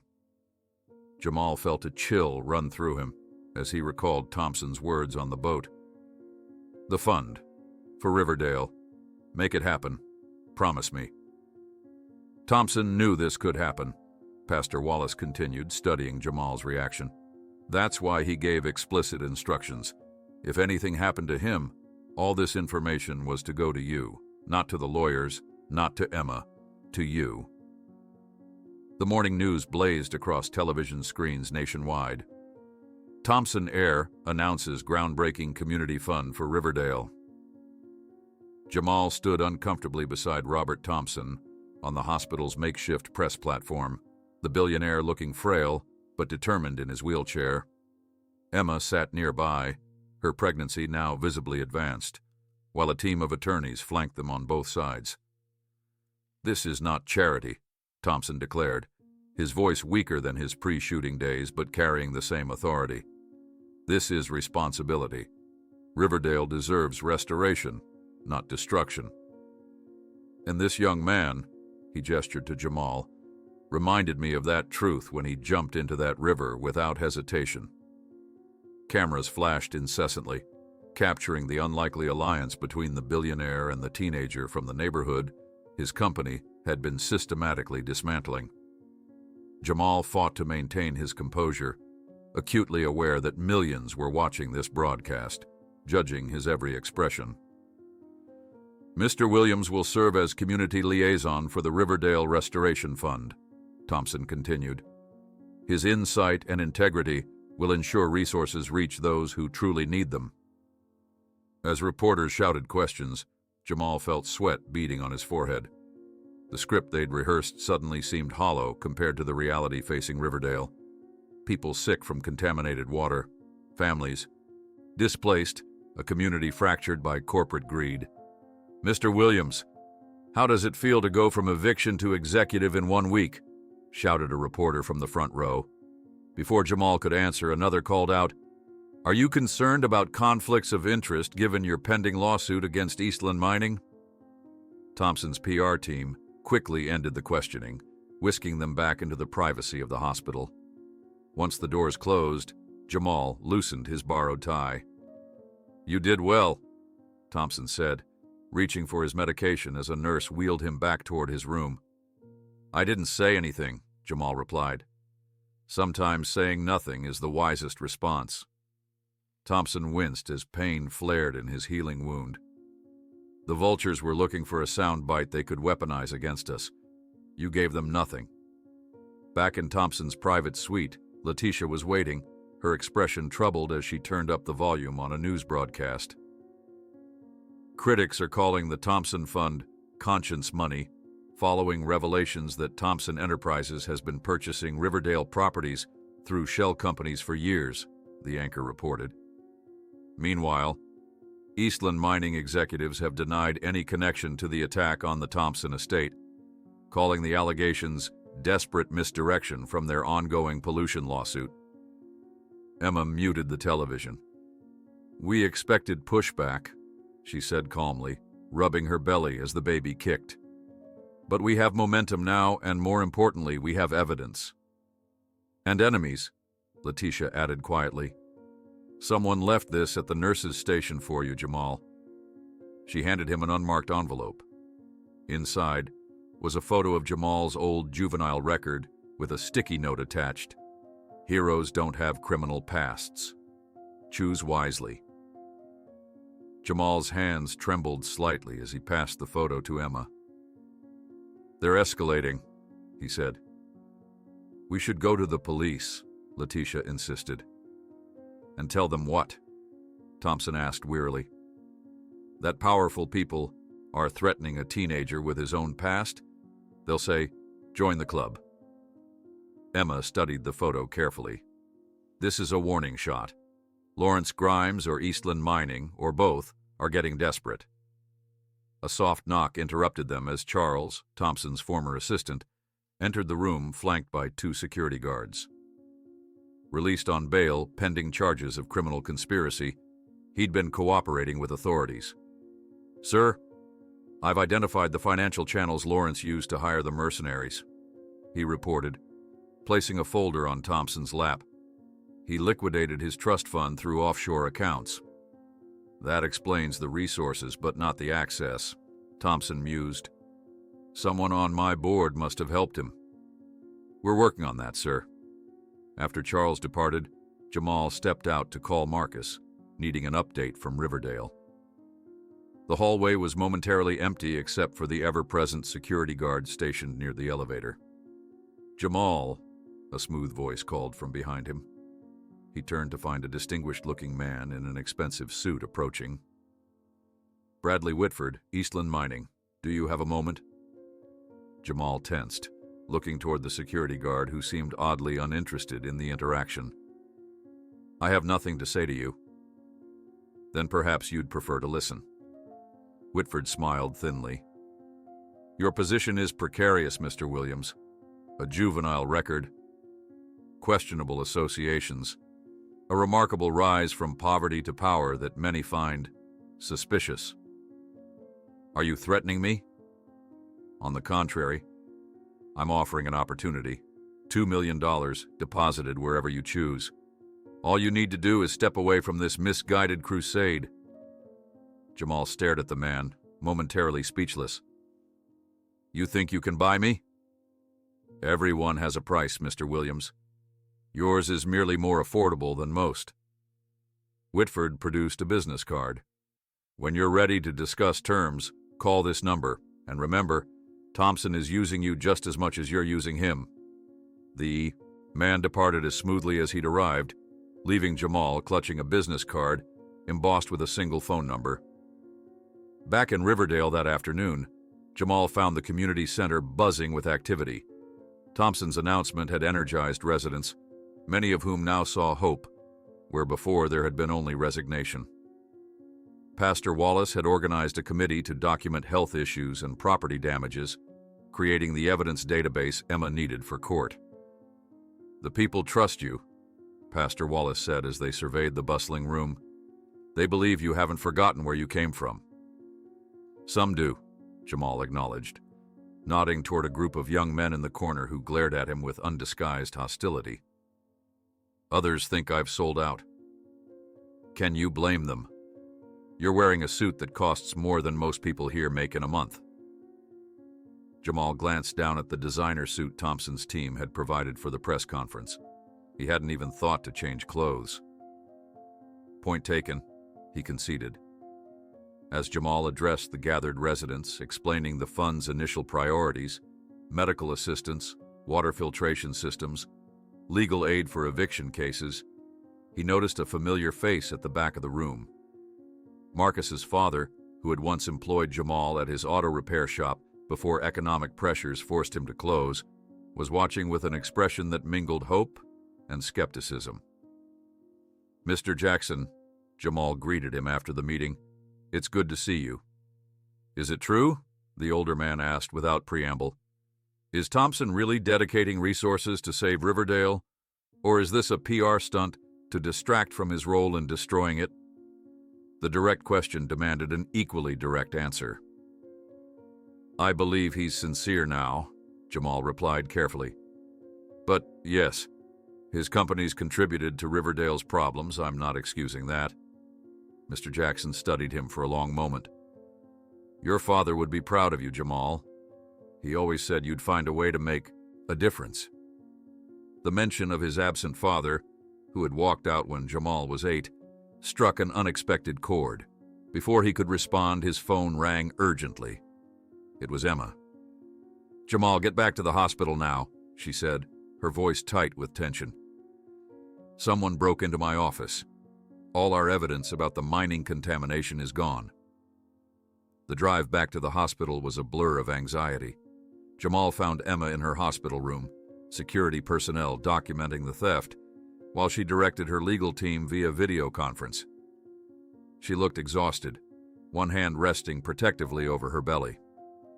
"The timing wasn't coincidental," she explained as he entered. "They waited until we announced the fund, then struck, while everyone was focused on the press conference." "What exactly did they take?" "All our original water testing data, witness statements, and most critically, the chain of custody documentation that proves the samples weren't tampered with." She ran a hand through her hair in frustration. "Without that, we can't prove the contamination in court." "What about backups?"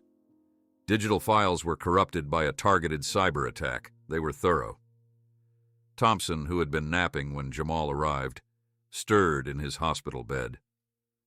"There's another copy," he said weakly. "In my personal safe at the mountain property. Everything gets duplicated there. Company policy since the embezzlement scandal in Nodo 8. Emma looked at her father in surprise. "You backed up my case files? Even though they implicated your own company?" "I back up everything," Thompson replied with a hint of his old authority. "Knowledge is security, Emma. I taught you that." As they discussed how to retrieve the backup files, a nurse entered with a tablet. "Mr. Williams, there's something you should see." On the screen was a live news broadcast showing Riverdale.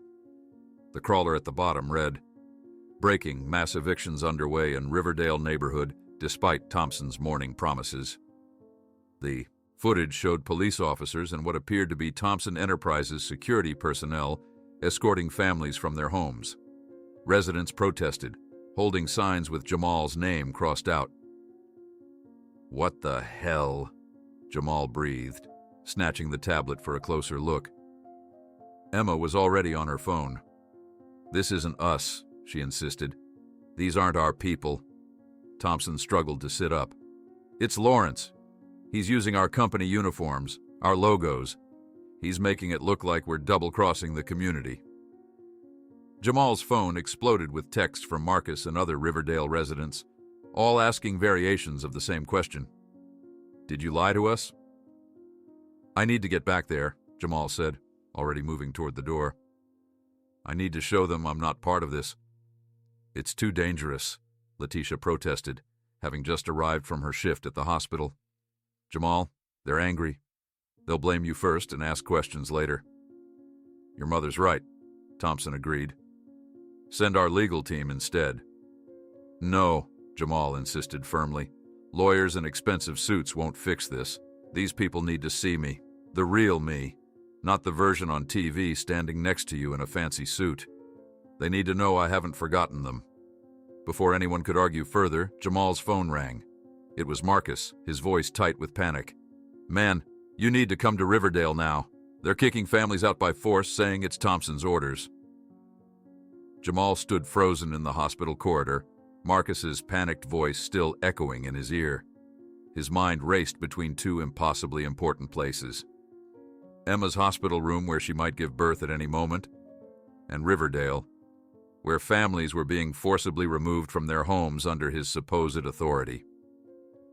"I need to go," he said, disconnecting the call and turning to face Emma, who had followed him into the hallway despite her doctor's orders to rest.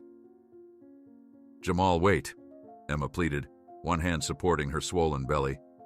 "This is exactly what they want, to separate us, to make you choose." "It's not a choice," he replied, already calculating the fastest route to Riverdale. "Those are my people. If they're being evicted in Thompson's name, in my name, I need to stop it." Emma's face contorted suddenly, a small gasp escaping her lips as she leaned against the wall for support. "Are you okay?" Jamal asked immediately at her side. "Just Braxton Hicks contractions," she insisted, though the pain in her eyes suggested otherwise. "The doctor said they might happen. Go to Riverdale. I'll be fine." Letitia emerged from Thompson's room, her nurse's intuition immediately recognizing Emma's discomfort. "That doesn't look like Braxton Hicks to me, honey. How long have you been feeling these?" "Since this morning," Emma admitted reluctantly, "but they weren't regular until about an hour ago."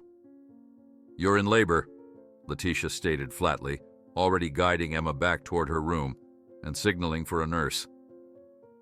Jamal felt torn in half, the urgent need to get to Riverdale warring with his promise to stand by Emma through this journey they'd begun together at the river's edge. "Go," Emma insisted, reading his conflict. "My medical team is here, your mother is here, but those families in Riverdale have no one but you right now." After a moment's hesitation, Jamal pressed Emma's hand. "I'll be back as soon as I can, I promise." "I know you will," she replied, wincing as another contraction began. "Just be careful. It could be a trap." The drive to Riverdale was torturous. Every traffic light seemed determined to slow him down, every mile stretching endlessly as Jamal's mind filled with worst-case scenarios. Families thrown onto the street, their belongings confiscated. Community members who had just begun to trust him again, now believing he had betrayed them. Lawrence Grimes orchestrating it all, perhaps waiting for Jamal himself to appear. He abandoned the car several blocks from the center of activity, recognizing that Thompson's luxury vehicle would only inflame tensions. As he jogged toward the commotion, he shed his suit jacket and loosened his tie, small gestures to distance himself from the corporate image now being weaponized against his community. The scene that greeted him was chaos. Police barricades blocked off entire streets, while removal trucks stood ready. Families clustered on sidewalks surrounded by hastily packed possessions. Protesters chanted angrily, facing off against officers in riot gear and men in uniforms bearing the Thompson Enterprises logo. "This is illegal," a woman shouted, her children clutching her legs. "You can't just throw us out without notice."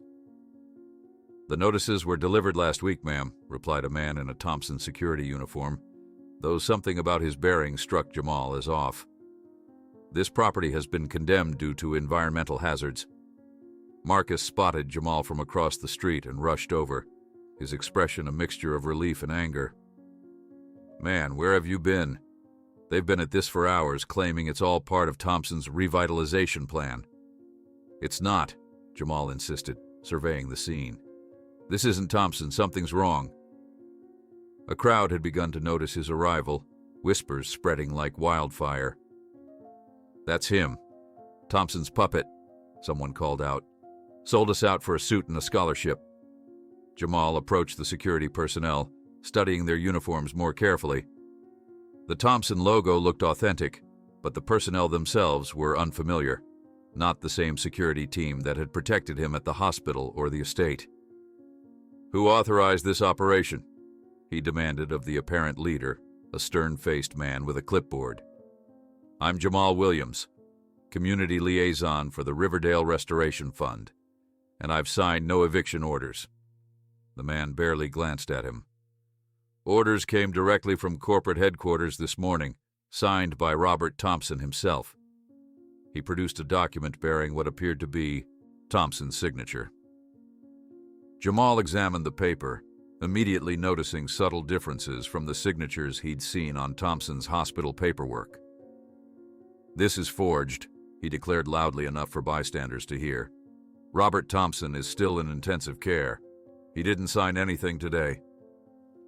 The security leader's face hardened. "That's not my concern, kid. We have our orders." By now, a sizable crowd had gathered around them, residents desperate for answers. "Let me see that," demanded Mr. Jackson, Marcus's father, stepping forward to examine the document. As a former notary public before his auto shop days, he had an eye for official paperwork. This authorization form uses Thompson Enterprises letterhead from last year. The logo changed in January, and the corporate seal is misaligned.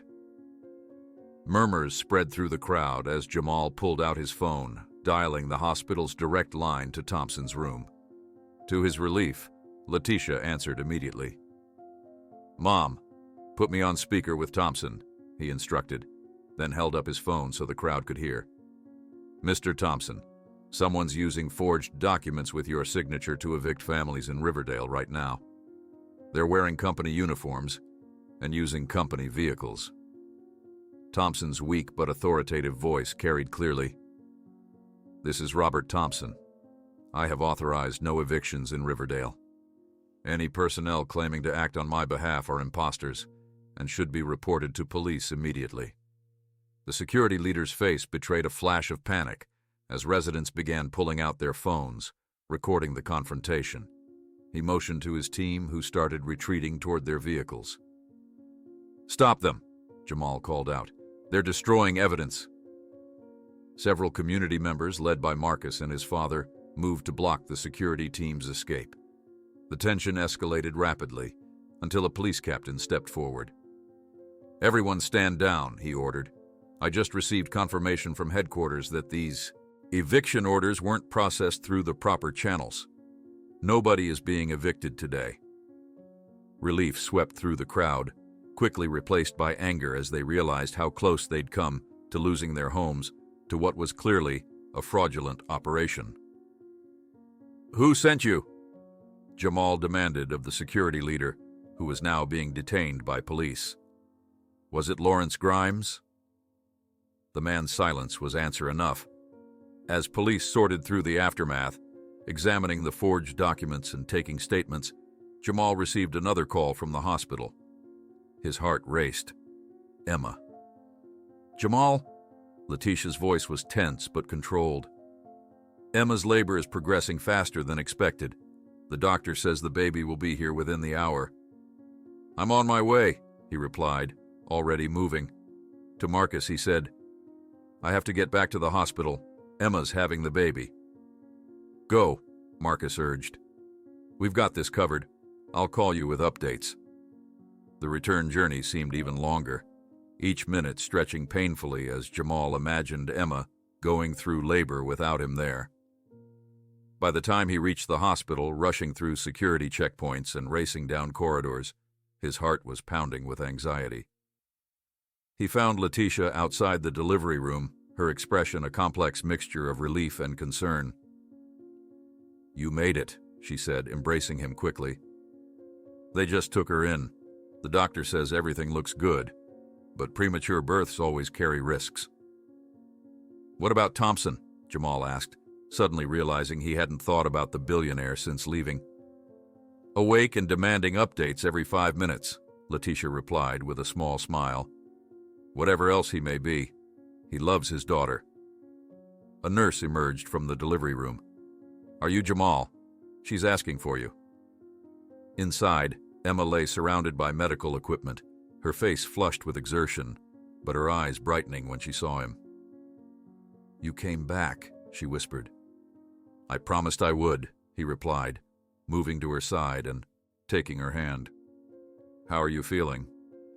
"Like I'm being torn in half," she admitted with a grimace as another contraction built. "But the doctor says everything's progressing well. What happened in Riverdale?" Even in the midst of labor, her concern touched him deeply. "It was Lawrence Grimes," Jamal explained. "He hired people to pose as Thompson security using forged documents. We stopped them." Emma's reply was cut short by a powerful contraction. The next 30 minutes passed in a blur of medical terminology, encouragement, and Emma's increasingly determined efforts. Jamal remained by her side, offering whatever support he could, while Letitia's professional experience proved invaluable in translating the doctor's updates. Finally, with one last heroic effort from Emma, a tiny cry filled the room, the sound of new life entering the world. "It's a boy," announced the doctor, lifting the small, wriggling form for them to see. "A healthy baby boy." Tears streamed down Emma's face as the nurses quickly assessed the newborn before placing him on her chest. "He's perfect," she whispered, her finger gently tracing his miniature features. The moment was so sacred, so removed from the chaos and conflict that had dominated their lives, that Jamal felt tears in his own eyes. This tiny person might never have existed if he hadn't jumped into that river. While Emma bonded with her son, Jamal stepped out to share the news with Thompson. He found the billionaire awake in his bed, looking both anxious and frail. "It's a boy," Jamal announced from the doorway. "Both Emma and the baby are doing well." Relief flooded Thompson's features. "Thank God," he breathed. "When can I see them?" "The nurses are cleaning him up now. They'll bring him to you soon." Thompson nodded, emotion evident in his usually composed face. After a moment, he asked, "And Riverdale, what happened?" Jamal explained the situation, the forged documents, the fake security personnel, the community's narrow escape from mass eviction. "Lawrence is getting desperate," Thompson observed. "That means we're getting close to something he doesn't want found." "While I was there, I discovered something else," Jamal added. "The missing documents from Emma's office. Someone handed copies to Pastor Wallace this morning, with a note saying they'd been secured for safekeeping when the theft was discovered." Thompson's expression sharpened with interest. "Did the note say who sent them?" "Just that they came from inside your organization, someone who believed in what Emma and I are trying to do." Before they could discuss further, a nurse appeared with a small bundle. Thompson's attention immediately fixed on his grandson, all other concerns momentarily forgotten. When Jamal returned to Emma's recovery room, she was resting peacefully, the baby sleeping in a bassinet beside her bed. Letitia sat nearby, watching over them both with the practiced eye of an experienced nurse. "He's beautiful, Emma," Jamal said softly as she opened her eyes. "I've decided on his name," she replied with a tired smile. "Robert Jamal Thompson, after the two men who made his life possible." The unexpected honor left Jamal speechless. As he struggled to find words, his phone buzzed with a message from Marcus. "Thompson's assistant gave me this to pass to you. Said it was insurance Thompson prepared before the attack. Eyes only." Attached was a photo of a document, official Thompson Enterprises letterhead, dated weeks before the river incident, outlining a complete corporate restructuring focused on environmental remediation and community investment in affected areas, with Riverdale listed as the pilot program. Thompson knew this could happen, the message continued. That's why he gave explicit instructions. If anything happened to him, all this information was to go to you, not to the lawyers, not to Emma, to you. The morning sun spilled through the hospital window, bathing baby Robert's sleeping face in a soft, golden glow. 2 days had passed since his birth. 2 days of relative peace in the eye of the storm that had become Jamal's life. He'd barely left the hospital, dividing his time between Emma's recovery room and Thompson's suite, where the billionaire was showing remarkable improvement, driven by the desire to hold his grandson more securely than his weakened arms currently allowed. Jamal studied the documents spread across the small table in Emma's room, photocopies of the stolen evidence, returned mysteriously to Pastor Wallace, alongside Thompson's secret restructuring plans. The pieces were falling into place, but the puzzle remained incomplete. It still doesn't make sense, Jamal muttered, rubbing his tired eyes. If Thompson was already planning to make things right in Riverdale, why keep it secret from his own daughter? Emma, nursing the baby in the room's single comfortable chair, looked up thoughtfully. My father built his empire on information asymmetry, knowing things others didn't. Secrecy is his default setting. She adjusted Robert gently in her arms. But I think there's more to it.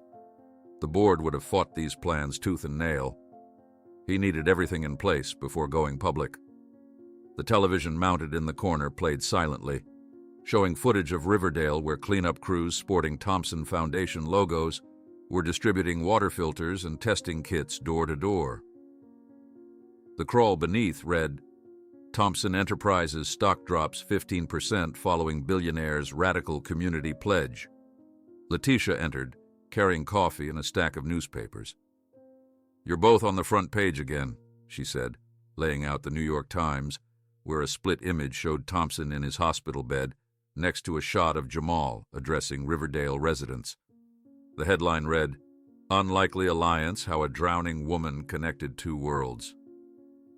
The board is calling for an emergency meeting, Emma said, checking her phone with her free hand. They're claiming, Dad's judgment is compromised by his injury and emotional reaction to becoming a grandfather. Can they stop the Riverdale initiative? Jamal asked. They can try, Emma replied grimly, which is why we need to move quickly with what we have. A soft knock at the door revealed Thompson's new assistant, a sharp-eyed woman who'd replaced Charles. Ms. Thompson, your father asks that you both join him immediately. Lawrence Grimes has been apprehended. The news electrified the room. Within minutes they had gathered in Thompson's suite, where the billionaire sat more upright than Jamal had seen since the shooting. On the television screen, breaking news showed Lawrence Grimes being led into a police station in handcuffs, his expression defiant. They found him trying to board a private plane to Venezuela, Thompson explained, his voice stronger than it had been days earlier. The pilot reported suspicious behavior, and when authorities checked the flight manifest against watch lists, they made the connection. What about the evidence? Jamal asked. Is there enough to hold him for the attack on your estate? For the fake evictions? The estate attack, yes. Multiple mercenaries have identified him as their employer. The evictions are trickier. He used cutouts and false identities. Thompson shifted uncomfortably in his bed. But that's not our primary concern now. With Lawrence in custody, the Eastland mining executives are panicking. They've called an emergency board meeting for tomorrow. To destroy evidence, Emma surmised. Precisely, which is why we're accelerating our timeline. Thompson gestured to his assistant, who distributed tablets containing an agenda for a public hearing scheduled for the following day. The State Environmental Protection Commission has agreed to an emergency session based on the evidence we've gathered. This is our chance to present everything: the contamination data, the health impacts, The corporate cover-up. Jamal scrolled through. The witness list. You've scheduled me as the primary community representative. You're the bridge between these worlds, Jamal, Thompson said simply. No one else can speak to both sides with credibility. The responsibility settled heavily on Jamal's shoulders. What about security? Lawrence might be in custody, but Eastland Mining has resources, connections. I've arranged for private security, and the state police will have a presence, Thompson assured him. But I won't lie to you. Stepping into that hearing room puts a target on your back. These people have billions at stake. As they discussed strategy, Jamal's phone vibrated with a text from Marcus. Trouble brewing in Riverdale. Lawrence loyalists spreading rumors that tomorrow's hearing is a setup. People are scared to testify. We have a problem, Jamal announced, showing the message to the room. Without community testimony, the commission might see this as a corporate dispute rather than a public health crisis. Then you need to go back to Riverdale tonight, Emma stated firmly, adjusting the sleeping newborn in her arms. Reassure them. Bring as many witnesses as possible to the hearing. The return to Riverdale revealed a community in turmoil. Flyers plastered on street corners questioned the Thompson Foundation's motives, suggesting the hearing was a ploy to justify further revitalization that would displace residents. Outside the community center where Jamal had arranged to meet potential witnesses, a small but vocal group of protesters gathered. "Sell out!" one young man shouted as Jamal approached. "Thompson puppet!" Pastor Wallace emerged from the building, his imposing presence creating a path through the protesters. "Enough!" he commanded. "This young man is fighting for Riverdale while you're out here throwing insults.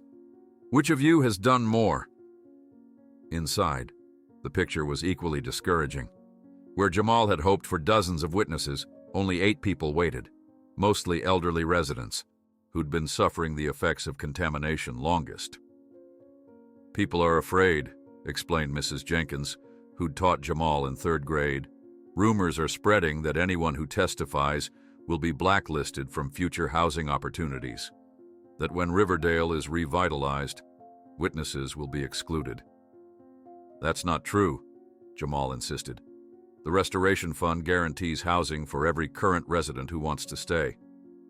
"Promises from billionaires don't carry much weight here," said Mr. Jackson, who had nonetheless come to support the effort. "No offense, son, but people have heard too many empty words over the years." As Jamal tried to rally the sparse group, the community center doors burst open. Marcus rushed in, breathless. "You need to see this," he panted, holding up his phone. The screen showed Lawrence Grimes giving a statement from jail, somehow having arranged a press conference despite his incarceration. "Robert Thompson is using this hearing to distract from his company's decades of exploitation," Grimes declared. "The Riverdale restoration is nothing but a land grab disguised as charity. I have proof that Thompson plans to demolish Riverdale entirely once residents sign away their rights." "That's a lie," Jamal said, but could see the damage was already done. Several potential witnesses were already gathering their coats to leave. "Wait," he called out. "Please, I understand your skepticism. I've lived it. For 17 years, I've watched promises made to Riverdale get broken. I've seen developers come and go, each one taking more than they gave." He drew a deep breath. "But this time is different because of one thing. Me." The room quieted, giving him space to continue. "I'm not asking you to trust Robert Thompson. I'm asking you to trust me.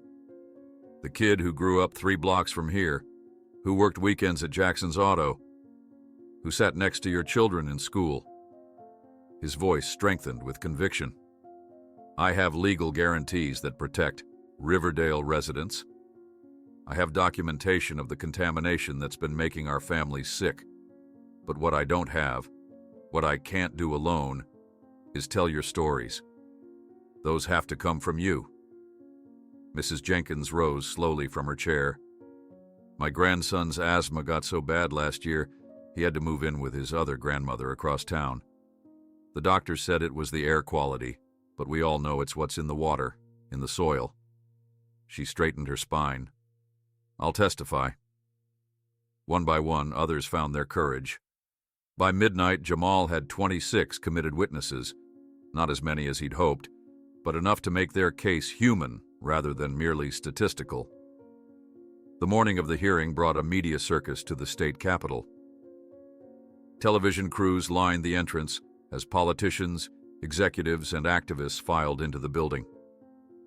Jamal arrived with his Riverdale witnesses, feeling simultaneously underdressed in his one good suit and uncomfortable with how far this garment had already taken him from his roots. In the corridor outside the hearing room, Emma waited with a team of attorneys. The bags under her eyes betrayed her exhaustion. Only 5 days post-delivery, she should have been resting with her newborn.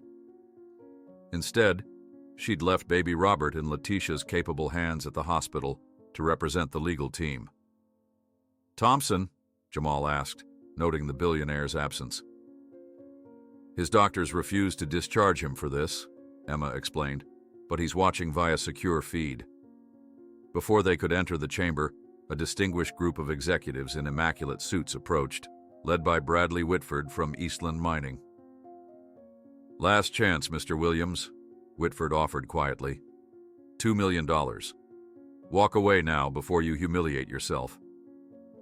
3 days ago, you offered me $2 million to betray my community, Jamal replied evenly.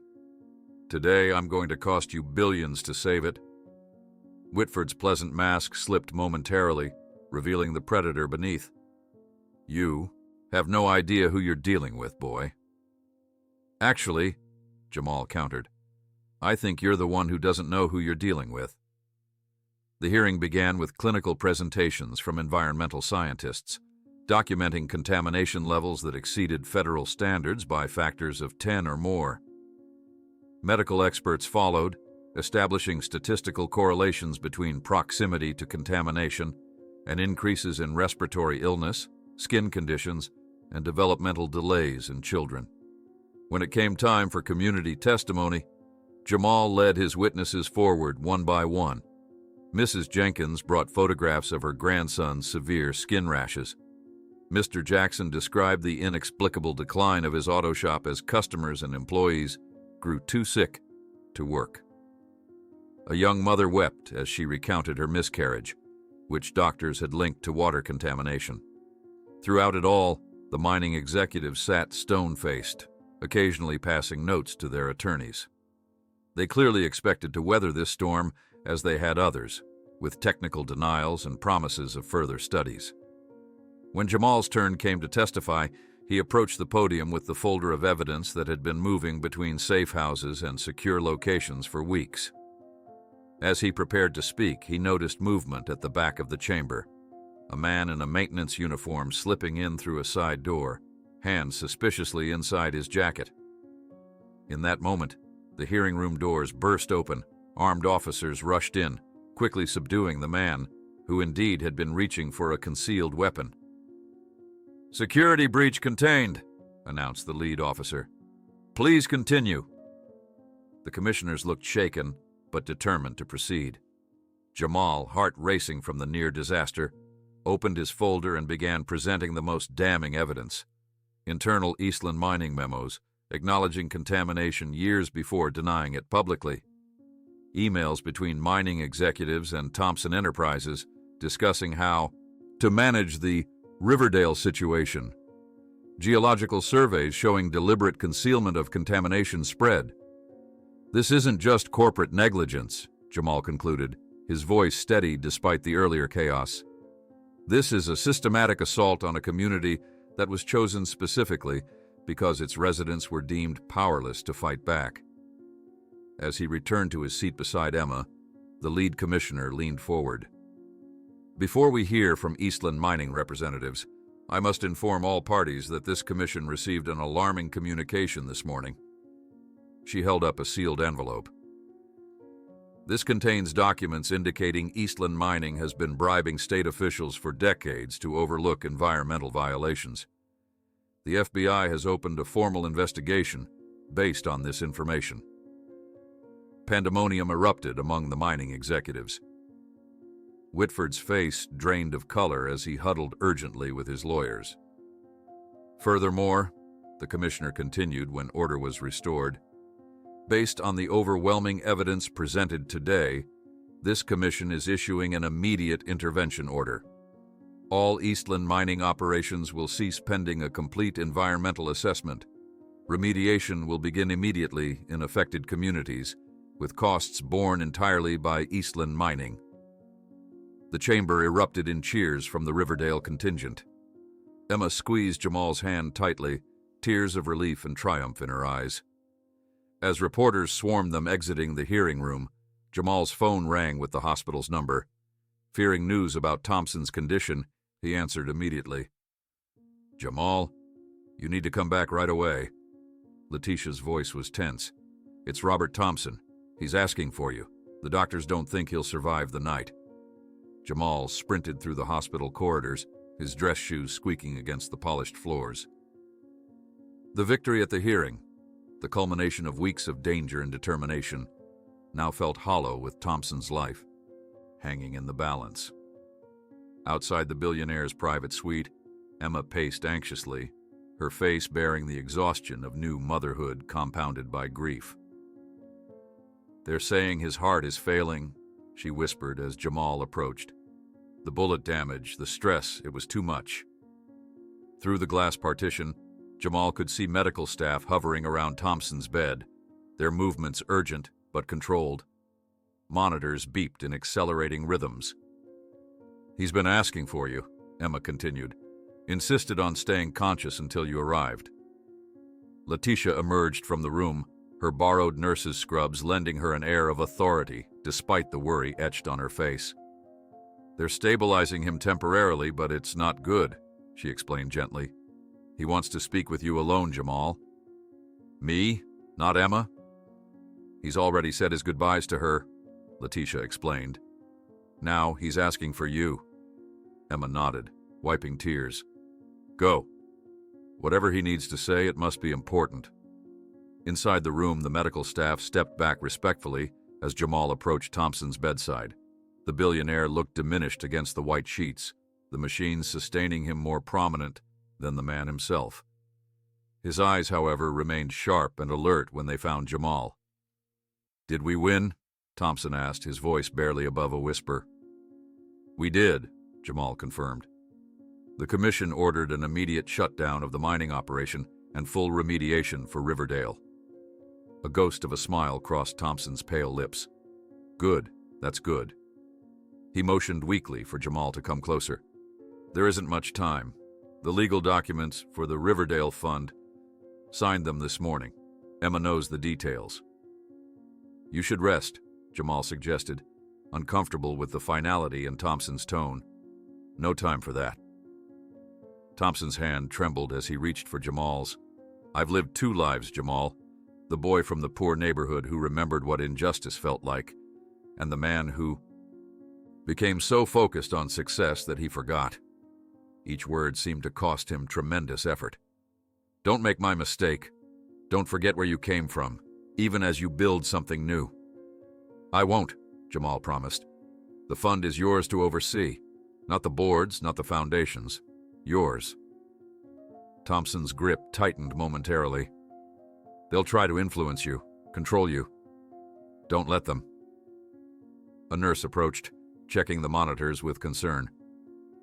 2 minutes, Mr. Williams. His heart can't take much more stress." Thompson ignored her.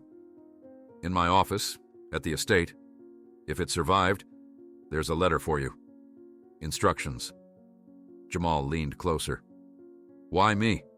Why not Emma?" "Emma will fight her battles in the courtroom. You'll fight yours in the community. Both needed." His breathing became more labored. "You reminded me of who I used to be, before money changed me. The boy who jumped into that river is who I want overseeing my legacy." The machines began beeping more urgently. Medical staff moved toward the bed. "One more thing," Thompson whispered, barely audible now. "Take care of them, Emma, the baby." "I will," Jamal promised, stepping back as doctors swarmed around Thompson. Through the glass, he saw Emma watching anxiously. He joined her in the corridor as the medical team worked frantically inside. "What did he say?" she asked. Before Jamal could answer, the steady beep of the heart monitor gave way to a continuous tone. The doctors continued their efforts for several minutes before finally stepping back, their expressions confirming what the sound had already announced. "Time of death, 9:47 p.m., called one doctor, switching off the machine. 3 months later, Riverdale bloomed with an energy unseen in decades. Where abandoned buildings had stood, community gardens now flourished. The river, once a symbol of neglect, flowed clearer following intensive cleanup efforts. Construction crews worked diligently on new affordable housing developments built to replace condemned structures without displacing original residents. In what had once been a vacant lot, Jamal stood supervising the installation of playground equipment in what would soon be Riverdale Community Park. The late summer sun bronzed his skin as he checked specifications against the architectural plans. "Looking good," called Marcus, approaching with 2 cold drinks. Hard to believe this was all just talk 3 months ago. Jamal accepted the drink gratefully. Thompson's money helped, but it's the community doing the real work. He gestured toward volunteers painting a nearby mural, many of whom had initially been skeptical of the restoration efforts. "Speaking of community," Marcus continued, "my dad wanted me to remind you about the business incubator meeting tonight. He's got 5 local entrepreneurs ready to present." The Thompson Riverdale Fund, with Jamal as its administrator, had established a small business initiative providing seed money and mentorship to local residents. Mr. Jackson, who had rebuilt his auto shop with the fund's assistance, now served as the program's lead mentor. "I'll be there," Jamal promised. "Just need to finish up here and then head to campus to pick up my books." 3 days a week, Jamal attended classes at the State University, majoring in urban development and environmental justice. The other 4 days were dedicated to Riverdale's restoration. The balance was exhausting, but fulfilling in ways he'd never imagined possible months earlier. His phone rang. Letitia, calling from her new office at the Riverdale Health Clinic, established to treat residents affected by the contamination. Where once she had been an overworked hospital nurse, she now directed community health programs, her expertise finally receiving the recognition and compensation it deserved. "Don't forget Emma's coming by the clinic at 3, she reminded him. "She's bringing little Robert for his checkup." "I'll be there," Jamal assured her, smiling at the mention of his namesake. At 3 months old, Robert Jamal Thompson was thriving, his chubby cheeks and bright eyes showing no signs of the dramatic circumstances surrounding his birth. After finishing at the playground site, Jamal walked the 6 blocks to the clinic, noting with satisfaction the improvements visible on each street. New water lines, repaired sidewalks, renovated homes. The transformation wasn't complete, but progress was undeniable. The clinic, once a dilapidated community center, now gleamed with fresh paint and modern equipment. Inside, he found Emma in the waiting room, baby Robert gurgling happily in her arms. "There's Uncle Jamal," Emma cooed to the baby, who responded with excited kicks. Though no blood relation, Jamal had naturally fallen into an uncle role for the infant, visiting regularly and even babysitting occasionally when Emma needed to focus on her legal work. After Thompson's death, she had established a small law practice dedicated to environmental justice, operating from a modest office in Riverdale rather than the gleaming downtown towers where she'd once worked. "How's he doing?" Jamal asked, letting Robert grasp his finger with surprising strength. "Growing like a weed," Emma replied proudly. "The doctor says he's advanced for his age." She studied Jamal's face. "You look tired. Burning the candle at both ends again?" "Just busy," he deflected. "Good busy." Emma wasn't fooled. "You're doing too much, Jamal. Classes, the fund, community meetings. When do you rest?" "I'll rest when Riverdale is fully restored," he replied, the familiar determination in his voice. After Robert's checkup, they walked together to the site of the soon-to-open Thompson Community Center. The building, formerly an abandoned warehouse, had been transformed into a multi-purpose facility, housing educational programs, a technology lab, and meeting spaces for community organizations. "My father would be proud," Emma observed, watching construction workers install the building sign. "Of all this, of you." Jamal nodded thoughtfully. He was a complicated man, did a lot of damage in his life, but in the end, he tried to make it right. "That's all any of us can do," Emma replied. She adjusted Robert in her carrier and added, "The lawyers finished processing the last of the estate yesterday. Everything's official now. The trust, the fund, the endowments." Following Thompson's will, his vast fortune had been divided between Emma, baby Robert, various charitable foundations, and the Riverdale Restoration Fund. The corporate board had fought the allocation vigorously, but Thompson's careful legal preparations had prevailed. "There's something else," Emma continued, producing an envelope from her bag. "This was in my father's personal safe. It's addressed to you." Jamal accepted the envelope, recognizing Thompson's handwriting. Inside was a single handwritten page, dated one day before the attack on the estate. "Jamal, if you're reading this, circumstances have forced my hand sooner than planned. What began as a corporate strategy to acquire Riverdale properties became something more personal when I recognized in that neighborhood the echo of my own childhood home, before I built walls between who I was and who I became. The fund is now yours to direct. The board will resist. Politicians will try to influence you. Even well-meaning people will attempt to divert resources to their pet projects. Stay true to your vision. You jumped into that river without knowing who Emma was, without calculation or self-interest. That instinct, that moral clarity, is what Riverdale needs more than my money.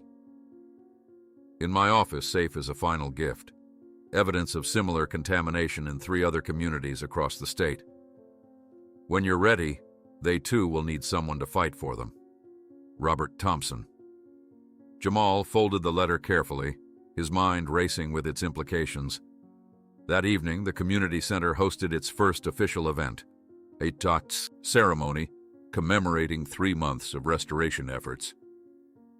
Residents filled the main hall, some who had supported the project from the beginning, others who had come around more slowly as results became visible. Standing beside Emma, with Letitia and baby Robert nearby, Jamal prepared to cut the ribbon across the center's main entrance. Behind him stood Marcus, Pastor Wallace, Mr. Jackson, and dozens of community members who had become partners in Riverdale's transformation. "This center belongs to all of us," Jamal declared, addressing the gathered crowd. "It's built on Thompson's money, yes, but its foundation is our community's strength. Our work here is just beginning, but what we've accomplished together proves what's possible when we refuse to let others decide our community's worth." As applause filled the air, Jamal cut the ribbon. People streamed inside, marveling at facilities many had never expected to see in Riverdale. Later, as dusk settled over the neighborhood, Jamal returned to the riverbank where everything had begun. The water ran clearer now, the bank stabilized with native plants. In just 4 months, a single impulsive act of courage had transformed not just his life, but an entire community's trajectory. His phone buzzed with a text message from an unknown number. "The work in Riverdale is just the beginning. Other communities need the same kind of hero. When you're ready to expand, we'll be waiting,"